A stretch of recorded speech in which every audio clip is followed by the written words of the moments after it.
Anyang Chingus! Pangarap mo bang makarating sa South Korea? Gusto mo bang matuto ng wikang Hangul? Tara na dito sa Hangul TV, ang nag-iisang programang tutulong sa iyo upang abutin ang iyong pangarap. This is your TV and your one and only South Korean language tutor, Hangul TV.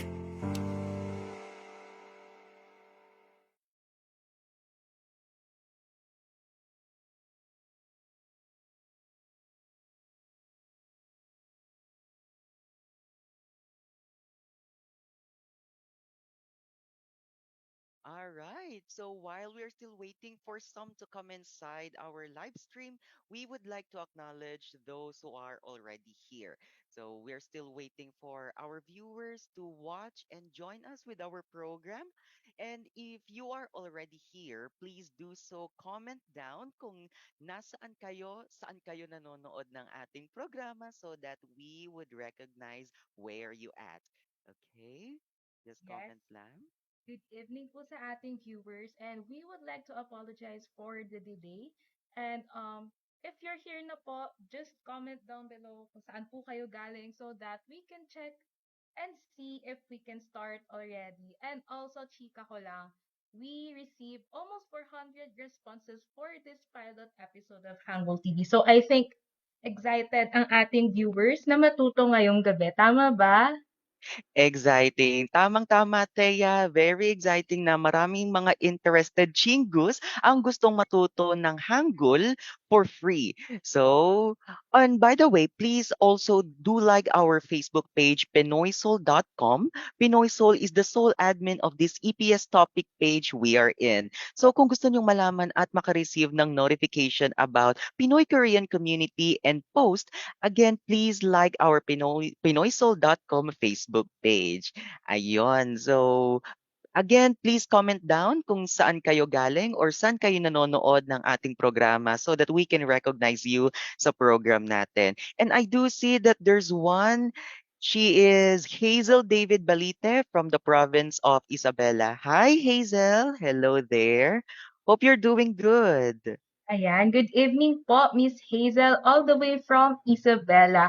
And meron din dito nagpapabate. She's Bien from Manila. Ayan, hello Bien. Good evening sa'yo. Alright, yep. And I think si Bian ay may mga kakilala din from Cebu. So hello sa mga chingos natin na nasa Cebu. I hope that you'll be able to watch and join us with our program to learn Hangul language for free. So yep, there you go. Okay, so again, please like our pinoysoul.com, Pinoysoul admin, pinoysoul.com Facebook page to receive notification about for Pinoy Korean community post. Ayan. Okay, Axel Rose Castromero is watching all the way from Caloocan as well. Hi, Axel. Hello. Ayan, hello po, Axel. And then we have Jenny Lynn Claverian. Good evening siya sa ating lahat. And of course, syempre, sa lahat ng ating viewers tonight, good evening and sana maganda ang gabi nyo. Dahil for sure, ngayong gabi, marami tayong matututunan. Absolutely. Yep. So, meron din dito from Pasig City. Okay. So, he is an aspirant for the upcoming EPS topic exam, si Franz Baldoman. Good luck, Franz. Kayang-kaya natin to. Makakarating din tayo ng South Korea. Wishing you all the best. And Okay.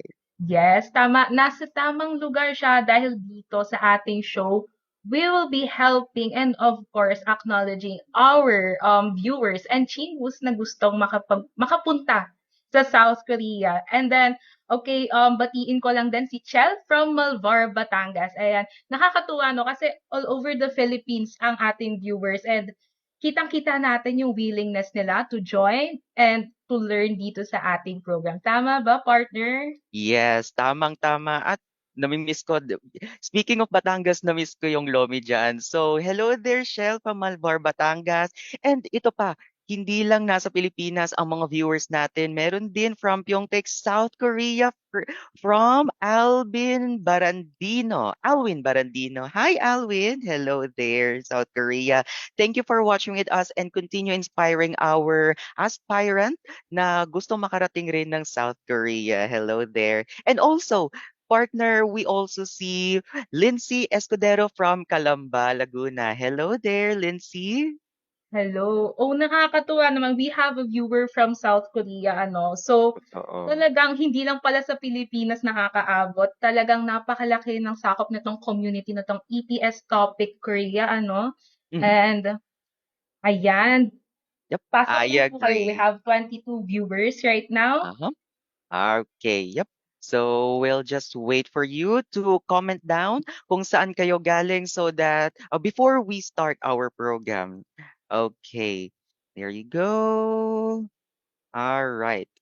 So again, please don't forget to like our Facebook page, pinoysoul.com, to receive some of the notifications about the Pinoy Korea community. We're in that page. The sole admin of this EPS topic community, they post anything about Korea. And you might not know na meron din palang post about sa EPS topic community na could be helpful in order for you to go to South Korea. All right. Tama ka dyan. And if our viewers just want to check out articles or anything related about Korea, they can check our website na makikita rin na nakalink din sa ating Facebook page. So don't forget to like and share our community and our page, pinoysoul.com. All right. And of course, partner, affiliated din ng ating pinoysoul.com Facebook page ang Pinoy Soul Radio, na kung saan ay ang mga viewer, ang mga listeners ay pwedeng makinig ng ating mga Korean music. Very exciting, very trendy, at very entertaining ang mga Korean music natin sa Pinoy Soul Radio. Okay, so just comment down below kung saan kayo galing again so that we can recognize you here sa ating programa. All right. This is for free. And by the way, this is our pilot episode. This is the first episode of so many episodes na ipapalabas natin so that we can teach you and help you learn Korean language or Hangul for free. So, libre lamang ito. Tama ba, partner? Yes, of course, libreng-libre and exclusive lang yan dito sa ating community, Facebook group EPS Topic Korea para matulungan at mag-guide ang ating chingus in applying and of course learning the Korean language. Tama ba yan? Yep, very excited. Sana ang mga viewers natin ay excited din. Oh, meron din pala dito si Miracle Mercado from Pampanga. Hi, Miracle. Hello there. And hope na mag-enjoy ka sa programa natin ngayon to learn more in Hangul. Okay. So, very exciting na may mga may mga viewers tayo scattered all around the places here in the Philippines. So, yep, there you go. And don't forget to like our Facebook page, pinoysoul.com, to receive some notification about our Pinoy Korea community post. Okay. Ayan. So, we have viewers from Luzon, Visayas. Meron kaya tayong viewers from Mindanao. So, if you're from Mindanao or kahit saang part ka pa ng mundo, just comment down your place so that pwede namin kayong ma-shoutout ng partner ko ngayon before we officially start our lecture for tonight. Absolutely. So, yep, from Team Mindanao, just comment down kung nanonood kayo. Just join our free Hangul teaching lesson or program na kung saan ay matututo kayo at tuturuan kayo ng isang Pinoy or Filipino-Korean expert sa gabing ito. Okay. Oh, meron din dito si Ronald Alba from Iloilo City. Hi, Ronald from Visayas, Team Visayas. Yep. Ayan.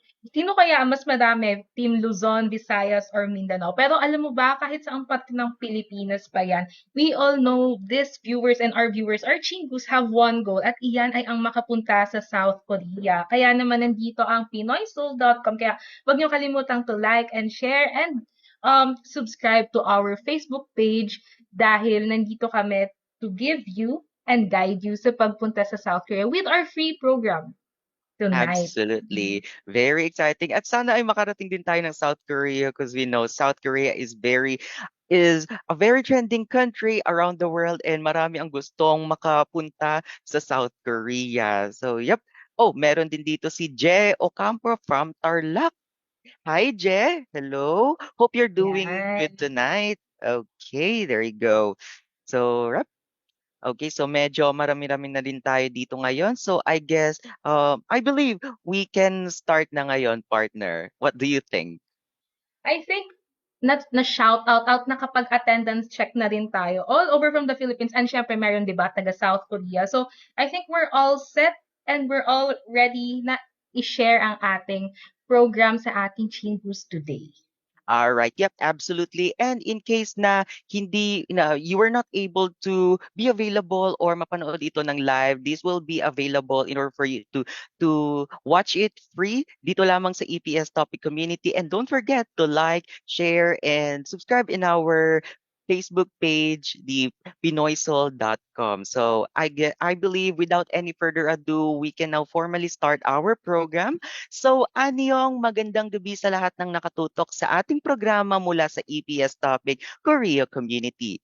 Welcome sa pilot episode ng Hangul TV. Narito kami ngayon mula sa Pinoy Soul upang tulungan kayo mga kapwa Chingu sa pangarap na makarating ng South Korea.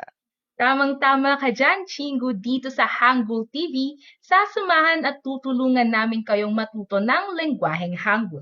Syempre bago ang lahat, hayaan niyo muna kaming magpakilala.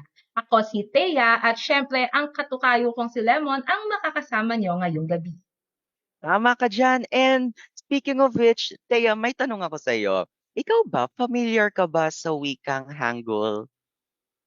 Alam mo, Lemon, kung hindi mo na itatanong, familiar ako sa wikang Hangul kasi 'di ba lumaki tayo na nanonood ng K-drama tuwing hapon. So syempre pag napapanood natin 'yun sa local TV natin, sine-search natin 'yun sa internet. So nakaka-encounter tayo ng Korean language and even yung OSTs, yung mga kanta sa K-drama, na nakikinig na tayo doon. So I think sa akin and sa atin hindi na siya bago. Familiar na yung mga Korean words and even the language itself. So ikaw ba, Lemon? Chikahin mo naman ako kung familiar ka rin ba sa wikang Hangul. Oh yes, of course, Thea. Of course, same as you. Very familiar din ako sa Hangul. And fun fact lang na Philippines, together with Indonesia, sila ang top one na kung saan ang Korean community culture, and even entertainment ay kilalang kilala at prominent sa Southeast Asia. So, akalain mo yun, di ba? Isipin mo na very prominent ang South Korean culture and entertainment dito sa Pilipinas. No wonder na nagiging suki tayo ng mga concert, even economic opportunities. Gustong-gusto ng mga South Korean companies na mag-import ng mga Filipino workers dahil kilalang-kilala nila ang South Korea. So, we can't deny na very familiar din tayo alongside sa Hangul language. Okay, Lemon. Sige, balikan ko lang ng onti yung K-drama. Kasi alam mo ba, merong mga Korean songs, yung mga OST nila sa K-drama, na merong remake in Filipino. I think familiar ka ba sa Pag-ibig na Kaya? I forgot the Korean title for it, pero it's part from a K-drama na sobrang sumikat. Actually, madami namang sumisikat na K-drama dito, pero 'di ba, halatang-halata mo yung influence ng Korean language sa atin dahil meron tayong sariling remake, like in our own language. So, hindi na natin maipagkakaila yung influence and yung knowledge natin when it comes to South Korea and of course sa language nila. Absolutely. And nakikita ko nga din dito sa comment section natin, ang iba ay nagpa-fangirl sa mga Korean biases nila. So, yep, kita natin dito si Nerdmeme Guarantee. Hello, Nerdmeme. Kamusta ka naman dyan? Ayun, tama. Natandaan na ni Mirkmib kung ano yung K-drama. It's Princess Ours. Isa yun ata sa mga OG K-drama. And of course, yung mga matagal nang nanonood ng K-drama, for sure, familiar kayo sa K-drama na ito. All right. Yep, absolutely. So, yep, there you go. And I believe na excited na ang ating mga Chingu na makasama. Pero alam mo ba ngayon, Thea, Alam mo ba na may isa pa tayong makakasama ngayong gabi? Isa siyang magaling na Filipino tutor na nanirahan rin sa South Korea at tiyak ay makakatulong sa ating mas maintindihan ang wikang Hangul. Tama ka diyan, Lemon, kasi ngayon yung viewers natin, ano bang kailangan nila? Siyempre, dahil they are all aspiring, and kahit tayo, we all aspire to go to Korea, we want to learn the language. Kaya itong ating special guest, ilang beses na rin siyang nakapagturo at nakapagbahagi ng kanyang kaalaman sa pagtuturo ng wikang Hangul, kaya naman hindi na rin ito bago para sa kanya. And of course, dahil dito sa Pinoy Soul at Hangul TV, we want nothing but the best for our fellow Chingus dito sa EPS Topic Online Korea Community. Exactly, Thea. So, very excited na rin ako and I hope ganun din ang mga viewers natin ngayon. So, kaya naman hindi na natin pahahabain pa. Let us all welcome our Filipino tutor, Tutor Stephen.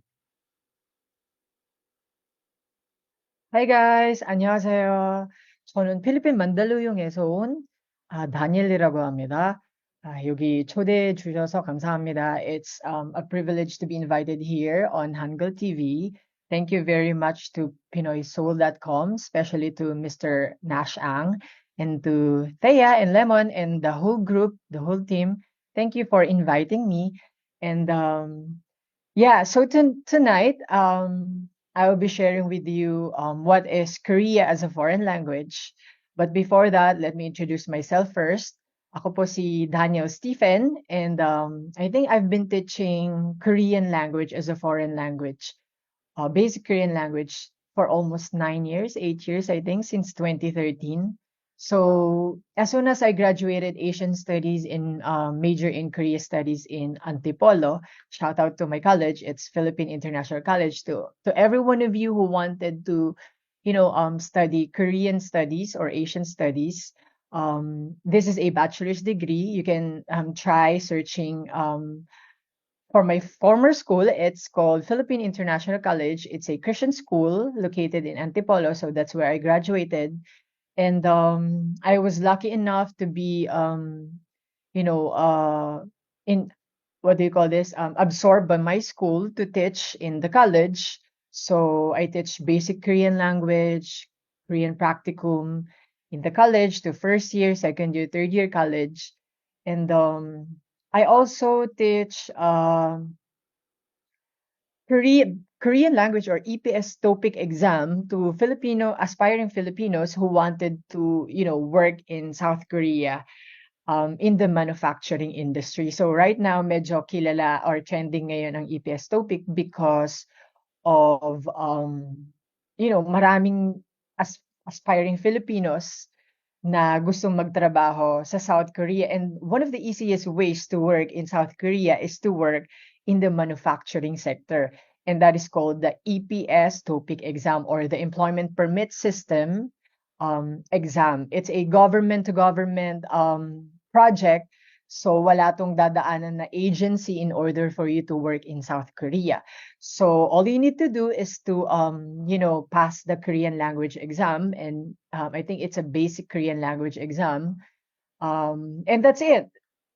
After that, you just have to be physically fit in order for you to work in South Korea. So that's the only requirement na kailangan mo. Wala kang agency na babayaran or placement fee na babayaran for you to work in South Korea. And right now, I think Korea is in need of almost 30,000 OFW, or aside from the Philippines, they have other Asian countries na kinukuha ng South Korea in order to work as a manufacturing sector, in the manufacturing sector. So yeah, so after that, I teach in Makati, EPS TOPIC. So I think mga almost, I think more than 4,000, 5,000 na rin yung naging students ko. I'm not sure. Please don't quote me on that. Pero since 2016, 14 yata, 14, 15, 16, I teach in Makati. In KLC, Korean Language Culture. And after that, I was blessed enough then during, I think, 2016, 17, I was blessed. I get to know Miss Happy C of Pulp, if you happen to know si Inang. Yeah, which, siya yung nag-sponsor ng mga Korean concerts in the Philippines. Like, because of that, I was able to, given the opportunity to become an interpreter then for a very short period of time. I did interpretations in Big Bang concerts, EXO concerts, and Infinite concerts, and I was also given the chance to become the official interpreter of Sandara Park's road manager, I think. But that was very, very short time. So that was before I went to South Korea in the year 2017. And I started to live in South Korea for almost 5 years. And ngayon, medyo naka-break lang ako. So, nandito ako ngayon sa Philippines. And thank you to Hangul TV for inviting me and to Pinoy Soul, EPS Topic Online. So today, yun na nga, they invited me to share with you guys um, into our first episode dito sa Hangul TV. By the way, please bear with us because ito yung pilot episode namin. And we will be together for the rest of the month until next month, I think. I think we have 5 or 6 episodes in total. So don't forget to comment, to like, and to share this video because we will be doing this live every Thursday at 7 p.m. or 7 p.m. ish. I'm not that sure, but yeah, so every Thursday, don't forget to join us here on Hangul TV, together with Thea and Lemon. And yeah, so ngayon, i-share ko nga sa inyo what is Korean as a foreign language, or we call it the KFL. How did it originate, and paano nga ba na-imbento yung mga words na alam natin? 'Di ba alam naman natin yung mga basic words like Korean. Most of us know 안녕하세요, 감사합니다, 반갑습니다, or 사랑해요, oppa, something like that. Sino bang hindi makakaalam niyan, especially with this generation. So, but it is also important to know paano nga ba nagsimula ang Korean language, or KFL. We call it the Korean as a foreign language. So tonight I will be sharing with you some factors paano naging kilala ang KFL into this generation, especially in the Philippines and in our neighboring countries. So the first point for tonight is nasa yung slide natin. The first point is because of its fast economic development and democratization. Ayan, meron tayong slide. So please follow us sa ating mga viewers. Don't forget to comment, share this video, and interact with me para na susubaybayan ko kung ano yung mga questions ninyo. And please comment. Don't forget to comment. Okay, so the first point is the increasing visibility of South Korea in the international stage. So yun na nga, the reason is because of its fast economic development, and letter B, the next slide is democratization. Okay, so Korea as a foreign language, whether it is in teaching or in learning in the English-speaking world, has hardly been popular among non-Koreans until quite recently. So dati naman, hindi naman masyadong kilala ang Korean language eh.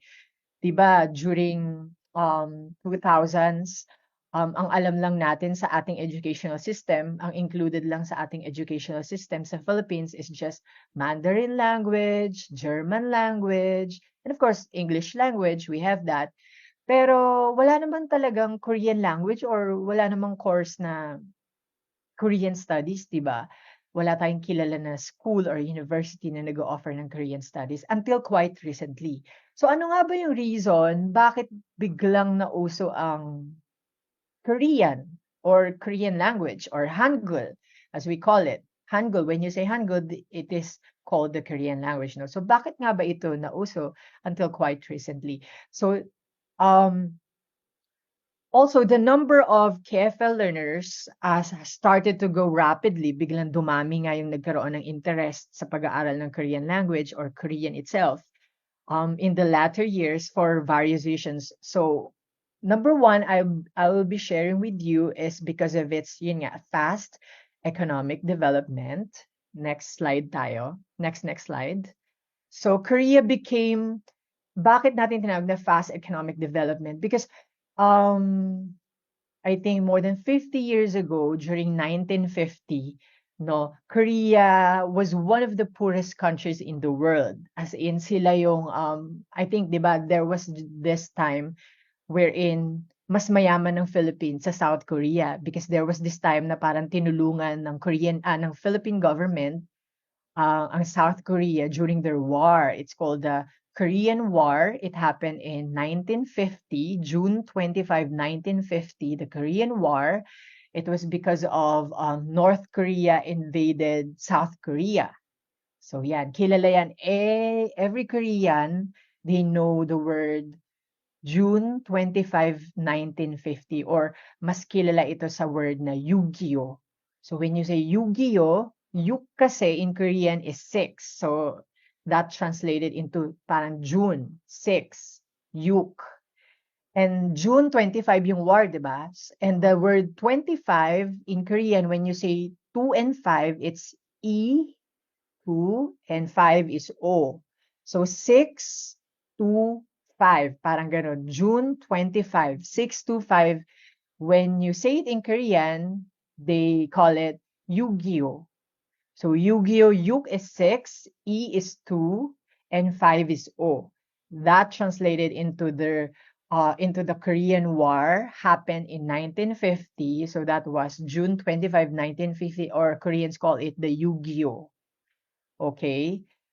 Yes, please take down notes sa ating mga Korean learners, especially whether you are studying Korean as a, personal reasons or for EPS purposes, please take down notes because it's very important nga to know the history why Korean now is very popular, no? So yeah, so again, fast economic development, next slide natin. Fast economic development, this is one of the reasons bakit nakilala nga ang KFL or Korea as a foreign language. So again, Korea became the poorest country in the world after the Korean War in the year 1950. So as I was saying, it was during June 25, 1950, nung nag-start nga yung Korean War. Ito yung sinakop ng North Korea, ang South Korea, with the help of, diba, this is North Korea, this is South Korea. It's sad to know that although they speak the same language, the North and the South, but they are very different when it comes to ideologies because as we know, North Korea is a communist country and South Korea is a democratic country. So it was during Korean War when the North invaded the South, okay? And with the help of Japan then and USSR or the Russia, during that time, it's called USSR, they helped North Korea to invade the South. And as we all know, China, who helped the North Korea, hindi rin naman okay ang China with the US government. So the US government naman is helping South Korea during that time, no? So parang it's a dispute between countries. That's why during those wars, the war did not happen just 1 year or 2 years or 3 years. It happened years. So imagine niyo guys, mga millennials natin today, magkaroon ng war sa bansa ninyo for years. How would you survive that, diba? For years, ha? So hindi lang siya 1 year, 2 years, or 3 years. It happened for more than 3 years, 4 years, or 5 years, I think. So it's a non-stop war between North and South Korea, between China, USSR, Russia, North Korea, and South Korea and USA. So it's a non-stop war. It's very unfortunate, di ba, kung iisipin natin.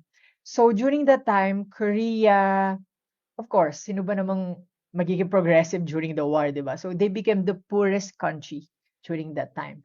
It was when Philippine government helped the Korean government. We sent soldiers, Filipino soldiers, into South Korea to fight. Imagine niyo yun. So malaki kaya every Korean na tatanungin nyo ngayon, I think they are aware during that time. It was, yun nga, tinulungan ng Philippine soldiers ang South Korea. And we even parang established a gymnasium in South Korea. So it's the Philippine government who established a gym, or parang yung gym, a basketball gym in South Korea. So, kaya yon. So, and then, after that, it was during 1980 na, after 30 years, tama ba? 30 years, when they started to export. Ano na to, tapos na yung Korean War, no? It was, next slide na, 1980 when Korean started to export simple assembly products. So ito na yung, when you say simple assembly products, nagsisimula na yung Korea to, to develop. And the first products that they started to develop right after the war, was simple assembly products. Ito na yung mga semiconductors na alam natin right now. So ngayon, imagine niyo today, we have the Samsung Electromechanics Philippines in Calamba. It's a factory of semiconductor. Kilala natin ngayon ang Samsung. Sino bang hindi nakakilala sa Samsung? So, yon, mga semiconductors. And then, next one, in the year 1990, then they started to export automobile and machinery. So today, ito yung mga automobile na kilala natin like Kia, Hyundai. So ang pronunciation kasi is Hyundai, no? Hindi Hyundai. But kilala natin siya as Hyundai, right? But in Korean, they call it Hyundai. That's how they pronounce it. And also the Samsung, di ba? We used to call it Samsung, but in reality, it's called Samsung in Korea, no? Samsung, something like that. So those two pronunciations. Yan yung mga kilala natin today. And don't you know that Samsung also has its own automobile company? I'm not sure, but I think it's called Genesis yata. It's a car brand in Korea. It's called Genesis. It is from Samsung company. So yan yung mga kilala na nating automobile. And right now, hindi lang basta kilala. It's one of the best car companies right now that we have, di ba? Aside from Japan-made or US-made or German-made cars, kilalang kilala din natin ang mga Korean-made automobile. Katulad nga ng Kia, Hyundai, something like that. And machineries, ito na, when you say machineries, during that time then, after the Korean War, the Korean government really took it seriously to establish factories or mga machineries. Because when you say factories or manufacturing sectors, di ba nga, from a country na walang-wala because of Korean War, they think of a solution na parang, how do we develop? I mean, how do we progress from war, di ba? So they started to build factories. Kasi nga, ang factories yan yung pinagmumulan ng mga produkto, di ba? Diyan ginagawa yung mga mass production ng mga anything right now that we see, right? So that's where they invested. And don't you know, a little side tip, na alam nyo ba during those years or previous years or during those after the Korean War, ang mga kalalakihan or all men in South Korea after the war, they were obliged or they were sent to other countries to work in mining or in manufacturing. Talagang obligado ang lahat ng kalalakihan ng Korea noon na magtrabaho abroad to work as sa mining or sa mga manufacturing. Bakit inobliga ang mga Korean guys or Korean men? It is for them kasi dahil Korean War nga, no, walang-wala ang South Korea. They are one of the poorest countries. So paano sila tatayo ulit, di ba? So one of the reasons, one of the solutions they think of was to borrow a money or loan to other countries. So the Korean government borrowed some money to other countries. And in order for them to pay back or to pay those loans that they borrowed, they obliged to work all Korean guys or men abroad para makabayad. So kayo imagine niyo guys, yung mga millennials natin ngayon or mga Gen Z natin ngayon, literal na magtatrabaho ka abroad para sa bansa mo. Kaya ba natin yun ngayon, right? Can we imagine this right now? Parang ang hirap imaginein yun ngayon, di ba? Yung magtatrabaho ako, magsasakripisyo ako to work abroad sa mining or sa manufacturing. Not an easy job, right?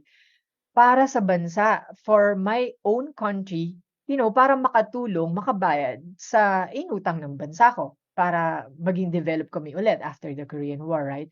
So, kaya ngayon, hindi man natin alam, but the reason why ang mga Koreans and Korea itself is very, they work with quality talaga and with standard, and they are very serious when it comes to work. It's because meron silang pinanggalingan or pinanghugutan na sometime long ago, I worked for my country. Parang gano'n yung mga ninuno nila. Literal na nagtrabaho sila para sa bansa nila. So that's the time na unti-unting nakabangon ang South Korea mula sa pagkalubog nila, pagkakautang nila after the Korean War. It's because inobliga yung mga kalalakihan South Korean men to work abroad in mining and in manufacturing.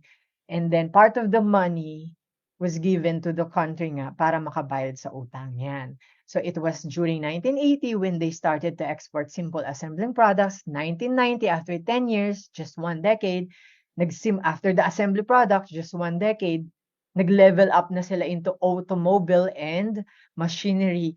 And in the year 2000s, on our next slide, ito na, marami ng mga, marami ng pinanganak nito, no? 2000s. This is the time when the exportation of electronic products such as cell phones and computers has greatly increased. Next slide, ayan, yan. In 2000, exportation of electronic products and cell phones and computers has increased. Balik tayo sa slide natin. Balik tayo. Okay, yan. So ito na yung mga kilala natin until today, 2022. Ngayon na.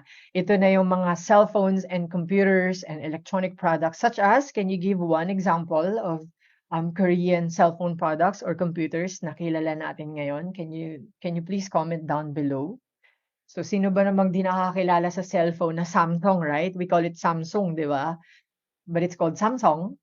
Samsung Hyundai-phone. Yan. Hyundai-phone, rather. Samsung Hyundai-phone. So, what else? Ano pa ba yung mga Korean product? LG as well, di ba? LG phones. Sinong may mga LG phones ngayon? But I think, I'm not sure, I think LG cell phones in Vietnam yata has stopped already. But I'm not sure. Please don't quote me on that. So, yan. And ngayon, sinong mag-aakala na yung mga Korean cell phones and computer products lumilevel sa US products ngayon, right? Like Apple and Chinese products like Xiaomi and those brands that we know today.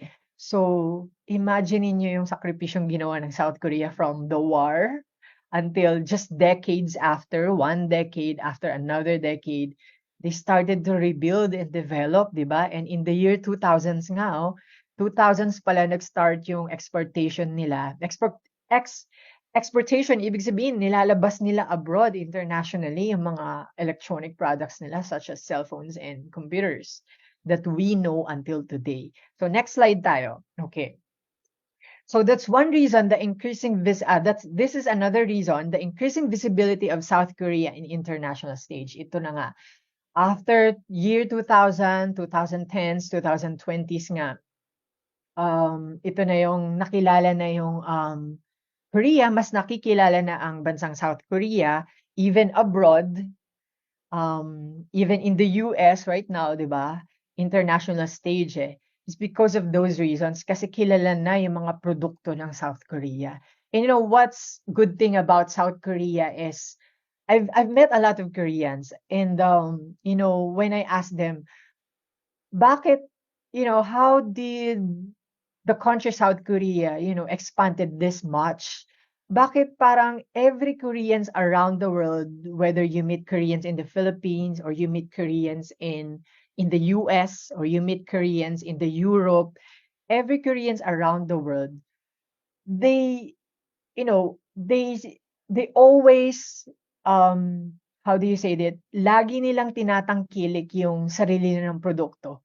Like, every corners ngayon parang meron ng mga Korean grocery marts, right? Do you agree?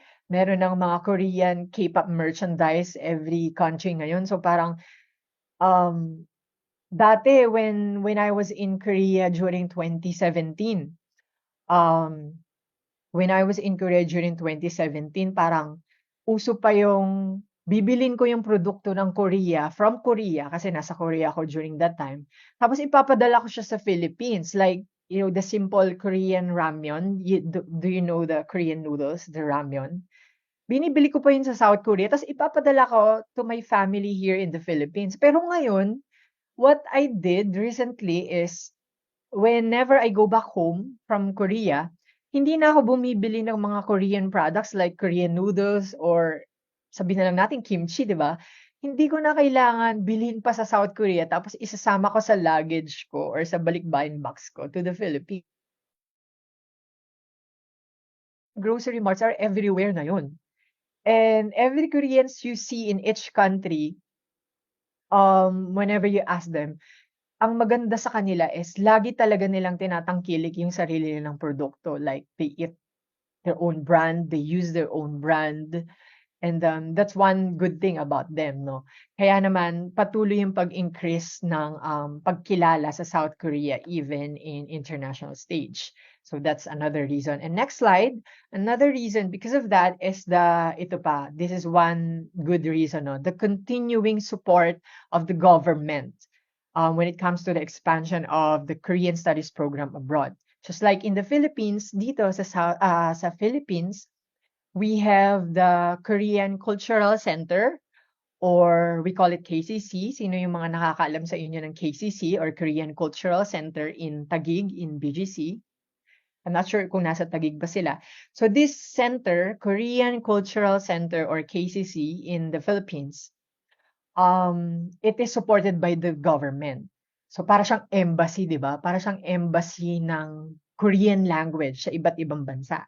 So kinalat ng Korean government, I think the Korean government supports all of these KCC centers or Korean cultural centers, not only in the Philippines, meron din KCC in Vietnam, KCC in other neighboring countries. So lahat yan kinalat ng South Korea and it is supported by the Korean government. What's the purpose? To expand the culture, the language, the Korean food, and the thing that we know today, the Hallyu or the K-pop, di ba? Mga Korean idols, Korean foreign actors and dramas, all because sinusuportahan ng Korean government yung ganitong mga programs, not only the Korean studies, no? So ngayon, when you go to the US, they also offer Korean Studies program ngayon. Also, yun nga, na-mention ko kanina, my former school, the Philippine International College in Antipolo, we offer Asian Studies, major in Korea Studies then.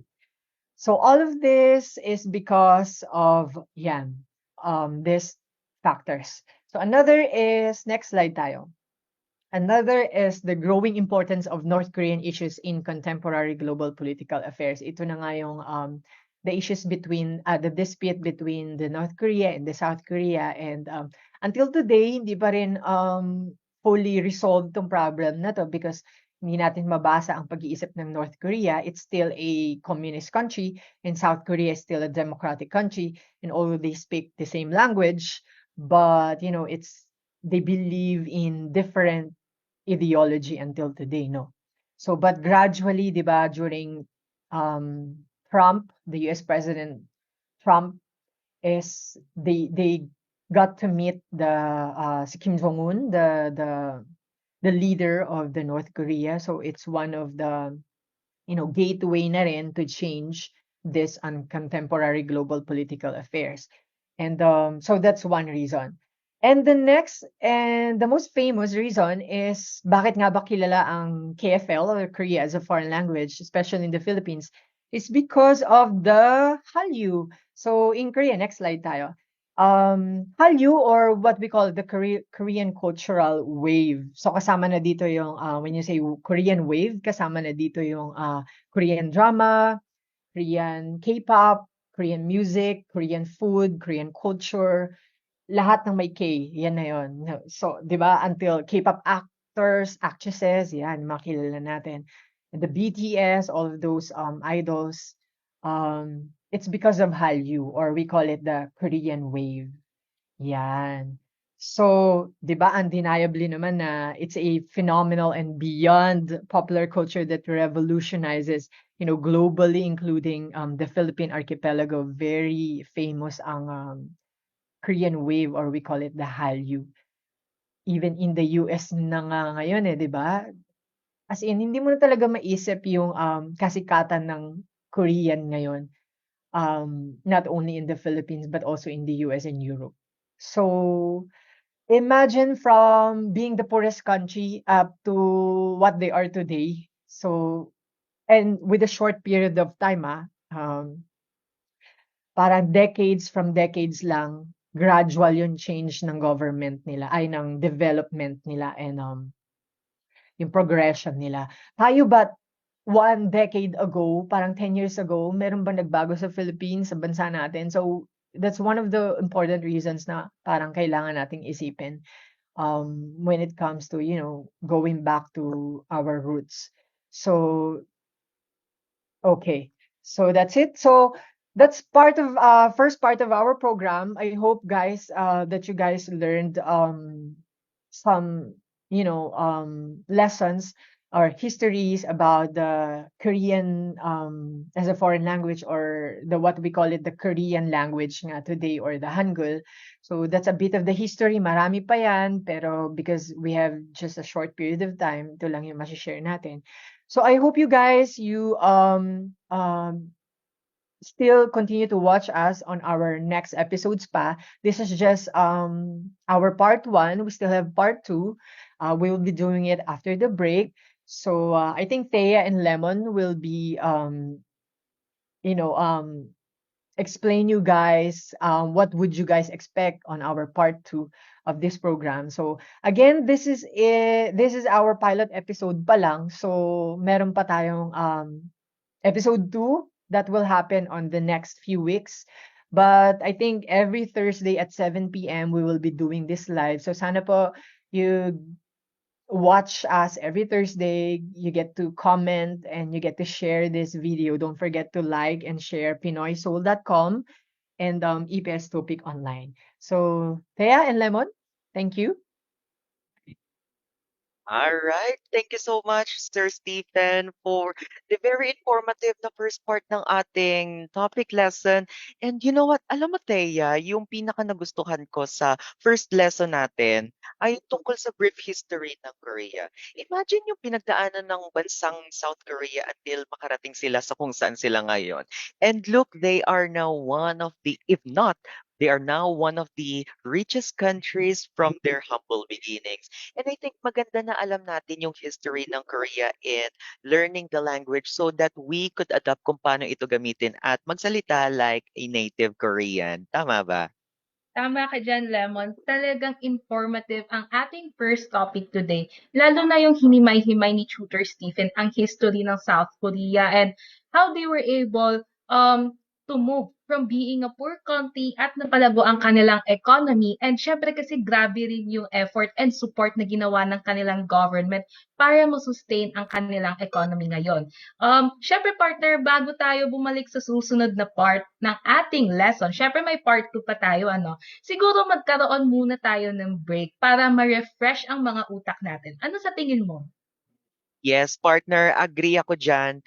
Water break muna tayo from our lesson at habang kayo ay nagbe-break, meron akong chika. Alam mo ba, partner, na hindi talaga natin maitatanggi yung fact na marami talagang Filipinos ang interesado na makarating ng South Korea, and that includes me and you. Ay, oo naman, partner. Siguradong halos lahat ng ating mga chingu na nakatutok ngayon sa ating live ay nagnanais na makarating ng South Korea. O 'di ba, kahit ako pinangarap ko ring makarating ng South Korea at makapunta sa mga destinations and Korean places na noon ay napapanood ko lang sa ilang mga K-dramas. And of course, dito sa Pinoy Soul at Hangul TV, we are delighted to see our viewers na makadating din ng South Korea. Kaya wag na nating patagalin pa ang usapan, tara na't ating panoorin ang susunod na ating segment. Ito ang Weekly Trivia.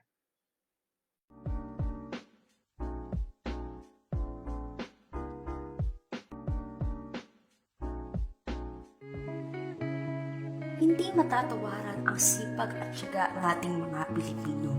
Anuman ang hamon ng buhay, lahat ay gagawin para sa kanilang mahal sa buhay. Alang-alang sa pamilya, ilan sa ating mga kababayan ay buong tapang na nakikipagsapalaran sa ibang bansa upang matustusan ang kanilang pangangailangan. Bukod sa US, Canada, Saudi Arabia at UAE, kabilang ang South Korea sa mga bansa na pinupuntahan ng mga Filipino immigrant upang magtrabaho. Batay sa datos na naitala ng Commission on Filipino Overseas noong 2019, umabot sa mahigit 600 ang mga Filipino OFWs. Sa katunayan, patuloy pang dadami ito dahil sa demand ng kanilang bansa sa mga manggagawa sa larangan ng Small and Medium Enterprise o kilala sa tawag na SMEs. Higit na mas madali rin ang proseso sa pagkuha ng trabaho sa South Korea sa pamamagitan ng programa ng POPA, kung saan isa ang Pilipinas sa 15 na bansa na kasama na kung saan kinakailangan lamang kumuha ng EPS topic exam upang magkaroon ng pagkakataon na makapagtrabaho sa South Korea na hindi na kinakailangan pa ng agency. Maliban nito, pinapahalagahan din ng gobyerno ng South Korea ang mga karapatan ng kanilang mga manggagawa. Ilan na lamang dito ang mahigpit na pagpapatupad ng maximum of 48 working hours at bayad na overtime hours na hindi rin dapat lalagpas sa 52 hours. Ilan lamang ito sa mga dahilan kung bakit maraming mga Pilipino ang nahihikayat na magtrabaho sa South Korea. Kaya naman, ano pang hinihintay mo? Malay mo, ikaw na ang susunod na makapasa at makapunta sa South Korea.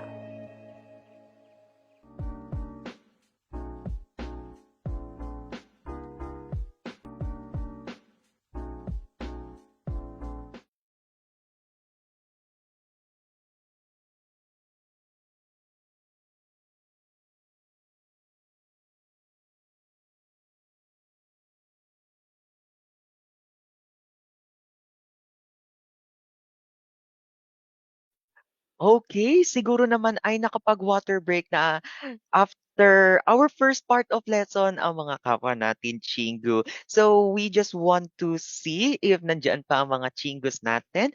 Please do press 1 kung kayo ay ready na sa part 2 ng ating topic. Press 1. So we will see kung nandiyan pa ba kayo. Okay. Yan. Ngayong sa part 2 natin, dumadami ang viewers natin. We have 33 viewers ngayon. And then, ayan, tama, press 1 lang po kung nakabalik na kayo from our very short yet informative break from our lesson for today.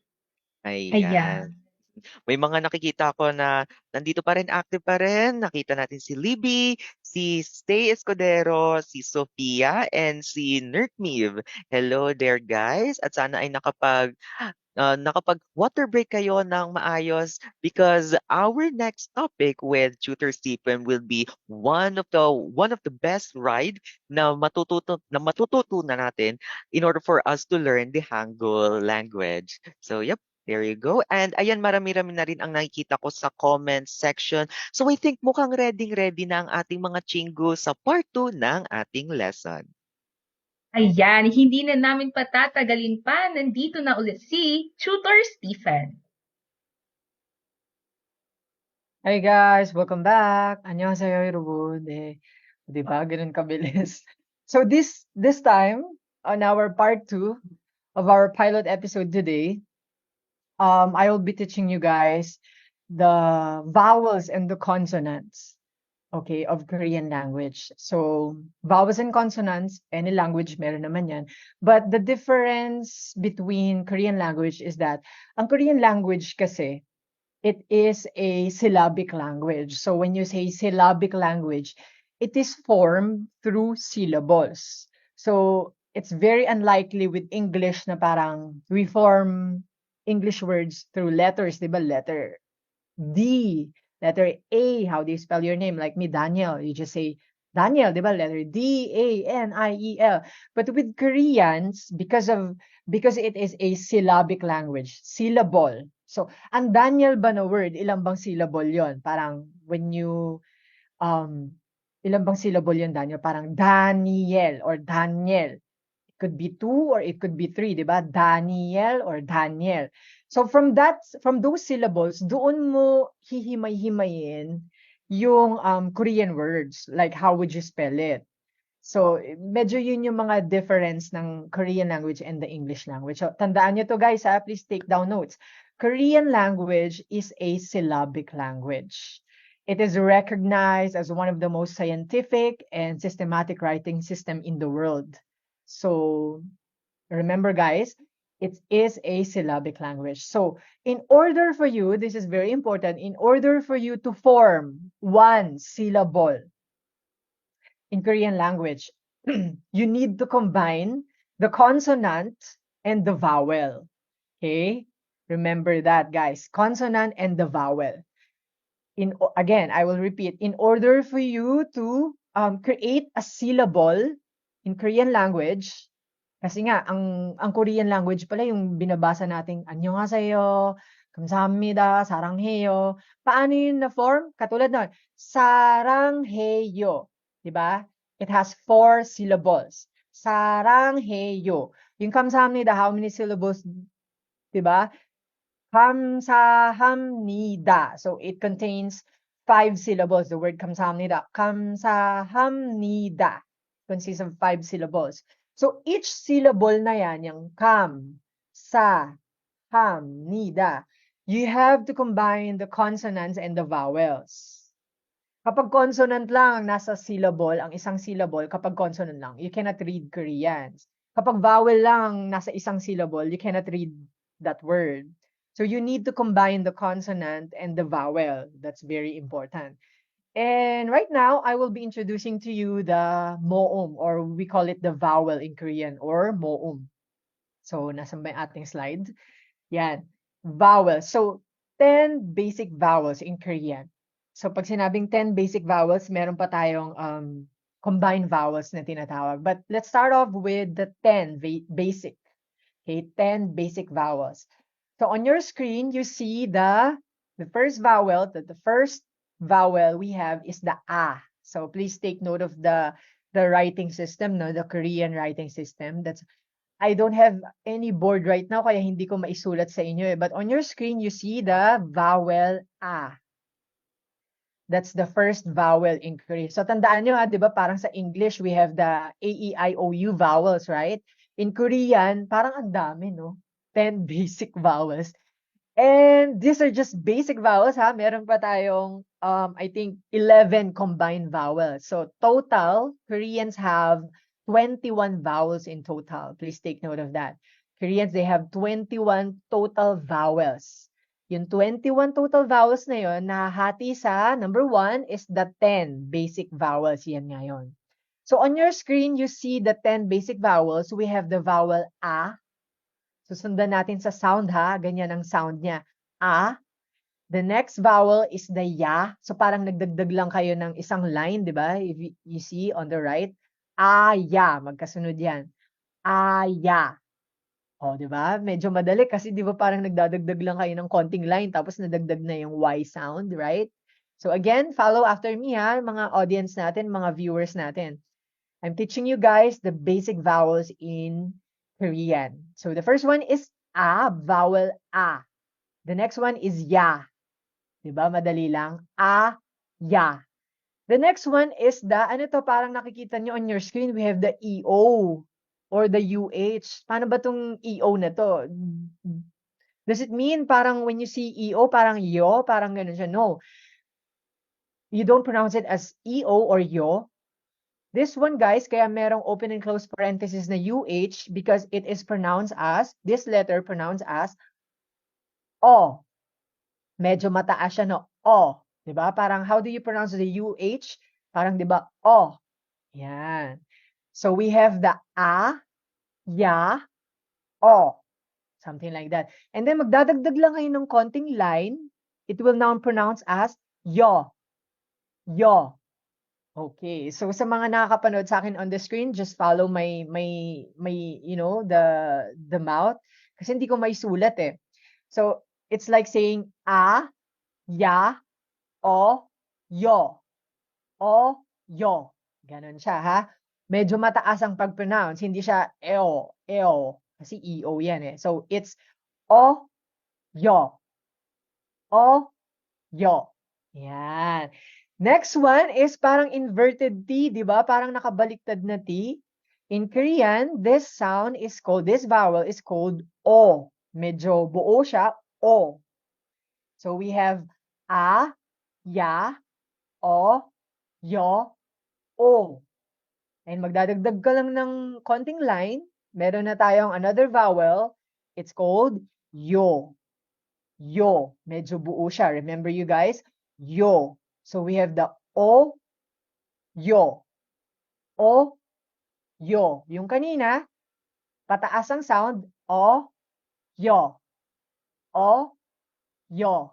This one, the OH, we have the O, Yo. Pababa, right? O, Yo. Yan. Next, we have the longer U version or parang pag nakikita niyo yung letter nila, parang T, no? Parang capital T. Pero yan yung letter nila, pero ang sound niyan, hindi siya T.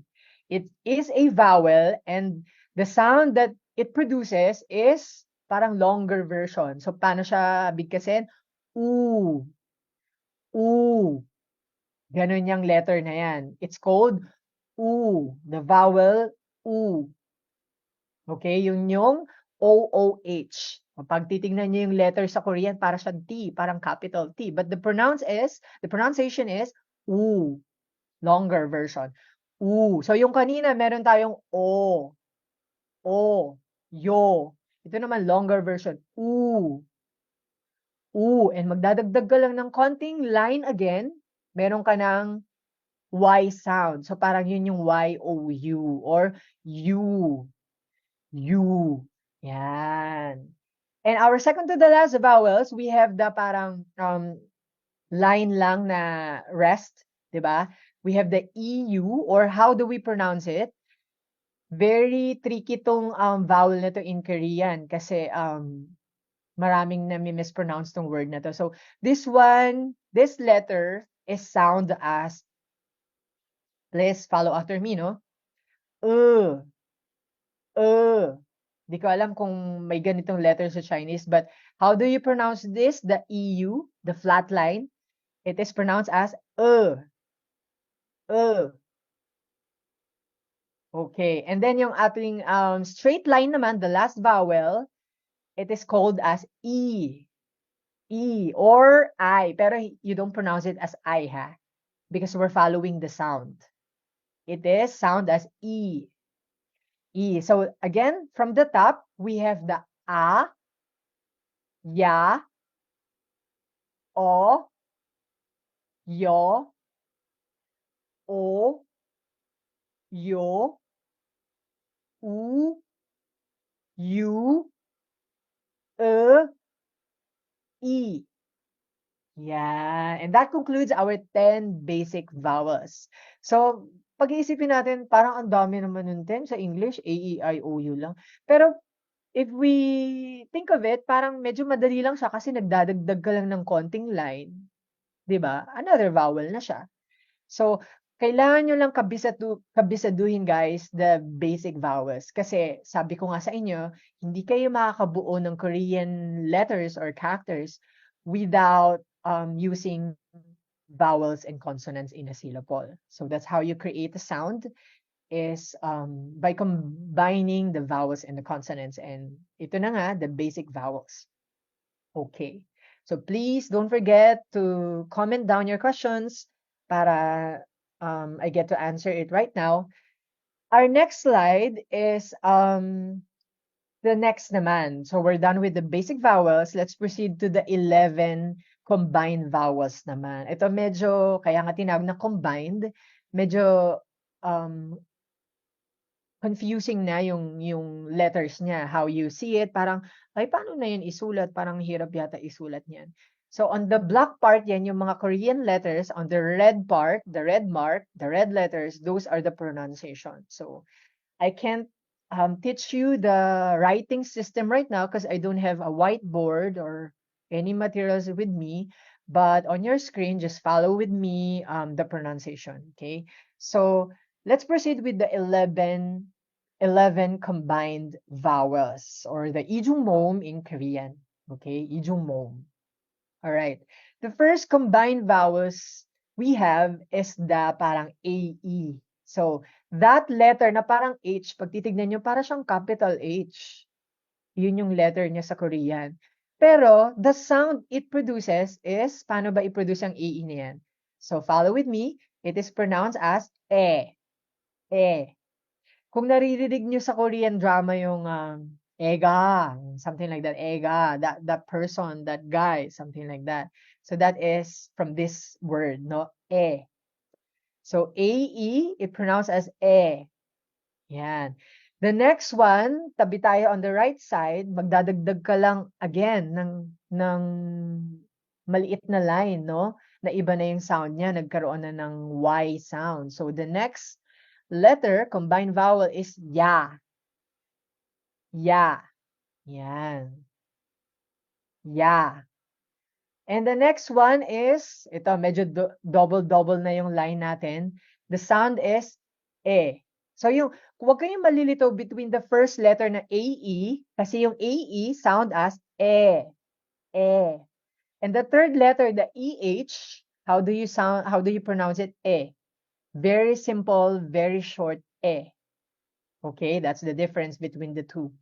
Ngayon, magdadagdag ka lang ulit ng simple line, meron na siyang Y sound, ye.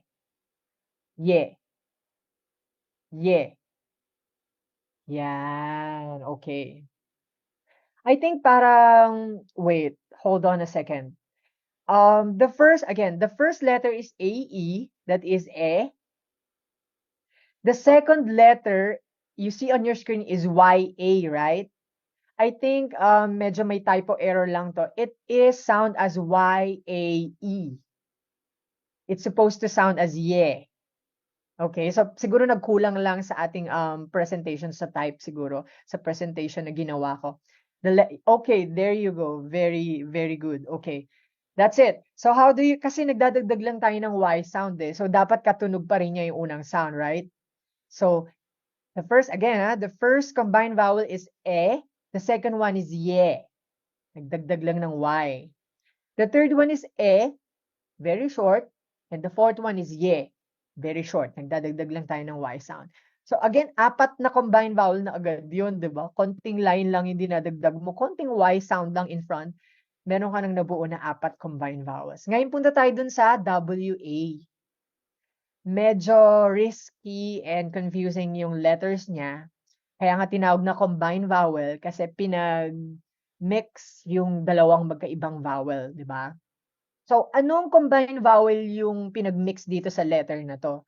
It is from the basic vowel O and A. Tignan niyo yung basic vowel natin sa kaliwa. 'Di ba meron tayong basic vowel na O at saka A. When you combine it together, pag isahin mo silang letter, anong mabubuo mo sa O and A? Wa. Right?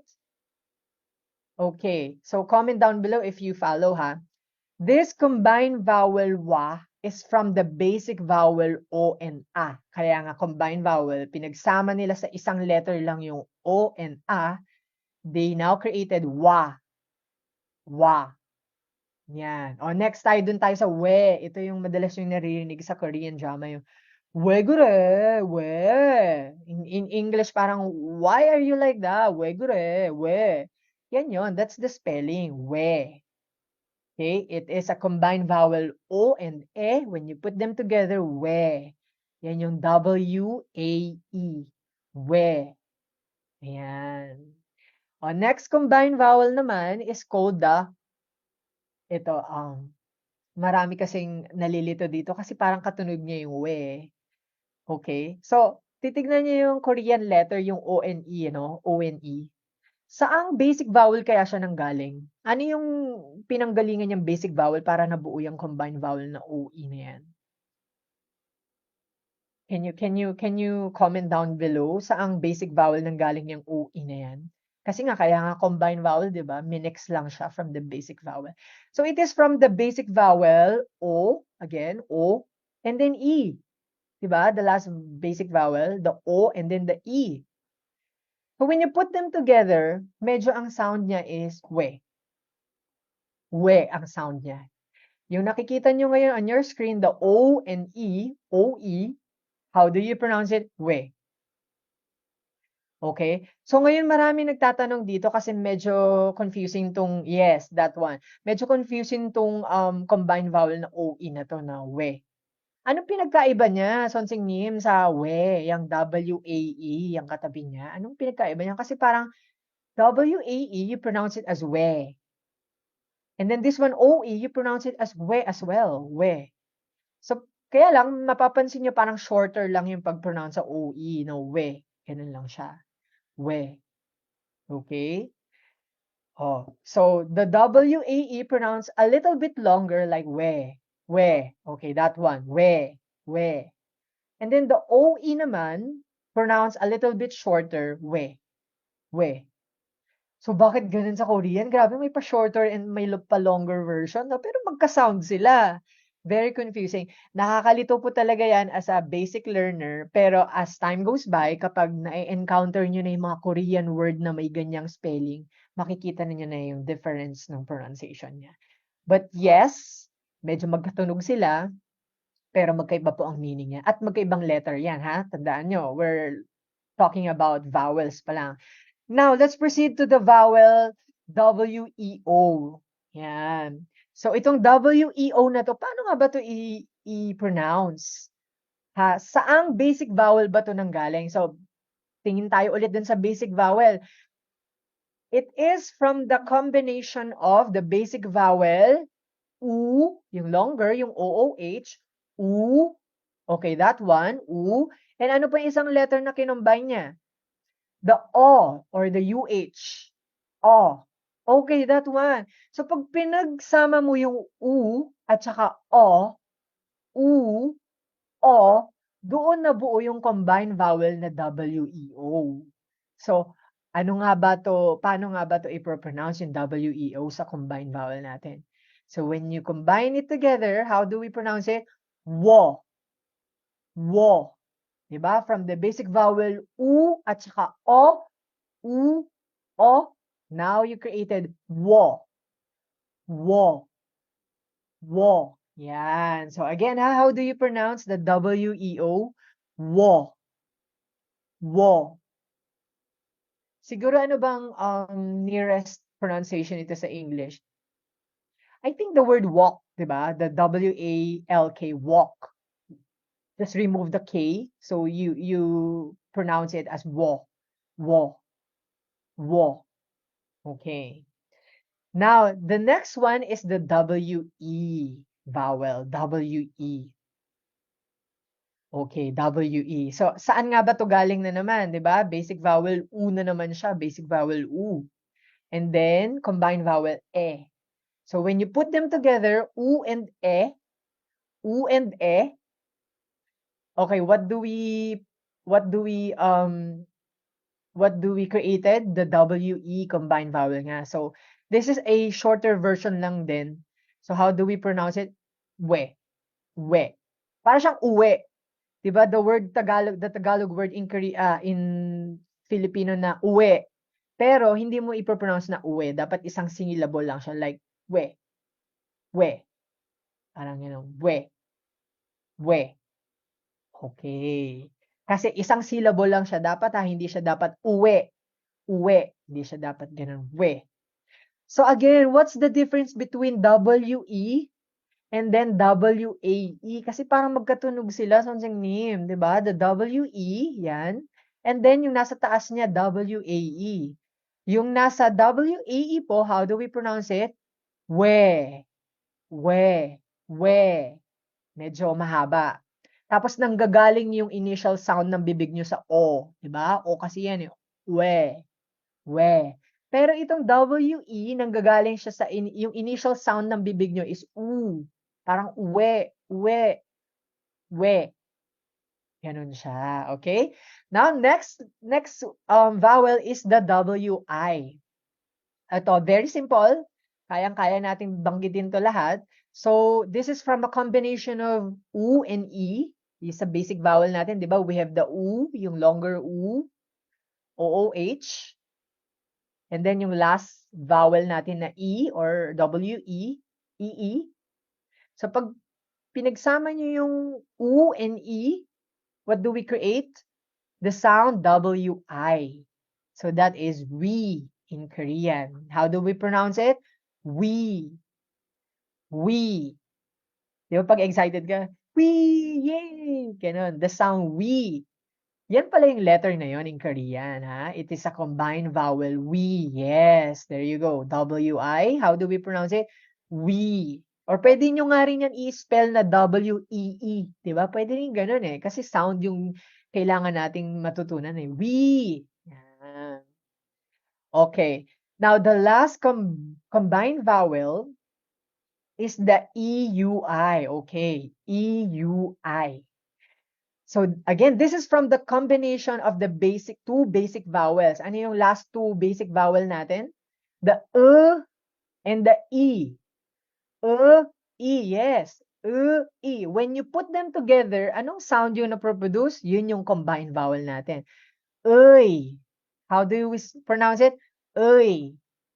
Uy. Parang may tinawag kang friend na, uy, friend. Pero hindi uy, ha? Uy. Uy, friend. Uy, 친구. Uy. How do you pronounce it? Uy. Okay, there you go. Uy. So again, I will mention it. I will try to speak it from the top. The first combined vowel, we have the e, ye, and then the shorter version, e, ye. Okay, next is wa, we.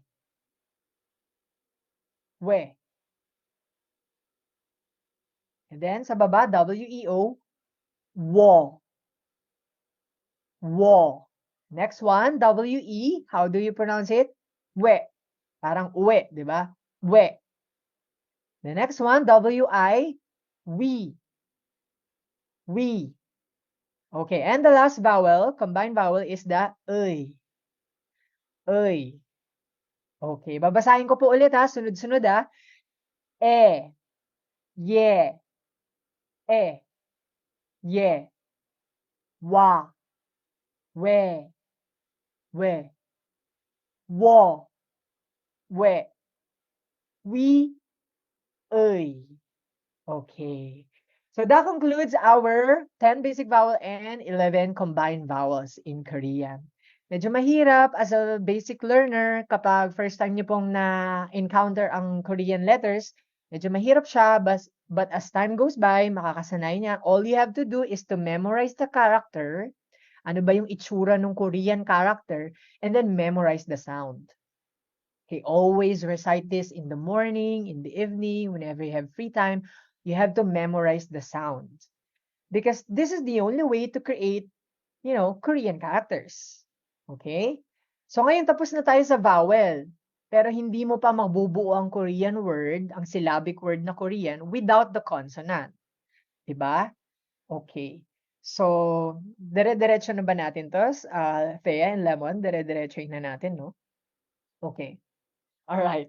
Sige. So, again, we're done with the vowels. Now, let's proceed to the consonants. So, just like in English, diba, we have how many letters? How many consonant letters in English? Okay, we have a lot. But Korean, parang mas marami yata. Because they have 14 basic consonants, 14 basic consonants, and they also have 5 double consonants later on. Okay, so let's start off with the 14 basic consonants. Ito na yon. So tatandaan nyo lagi, para makapagsulat kayo ng Korean character, you have to start it with the consonant. Laging nauuna ang pagsusulat sa Korean with the consonant.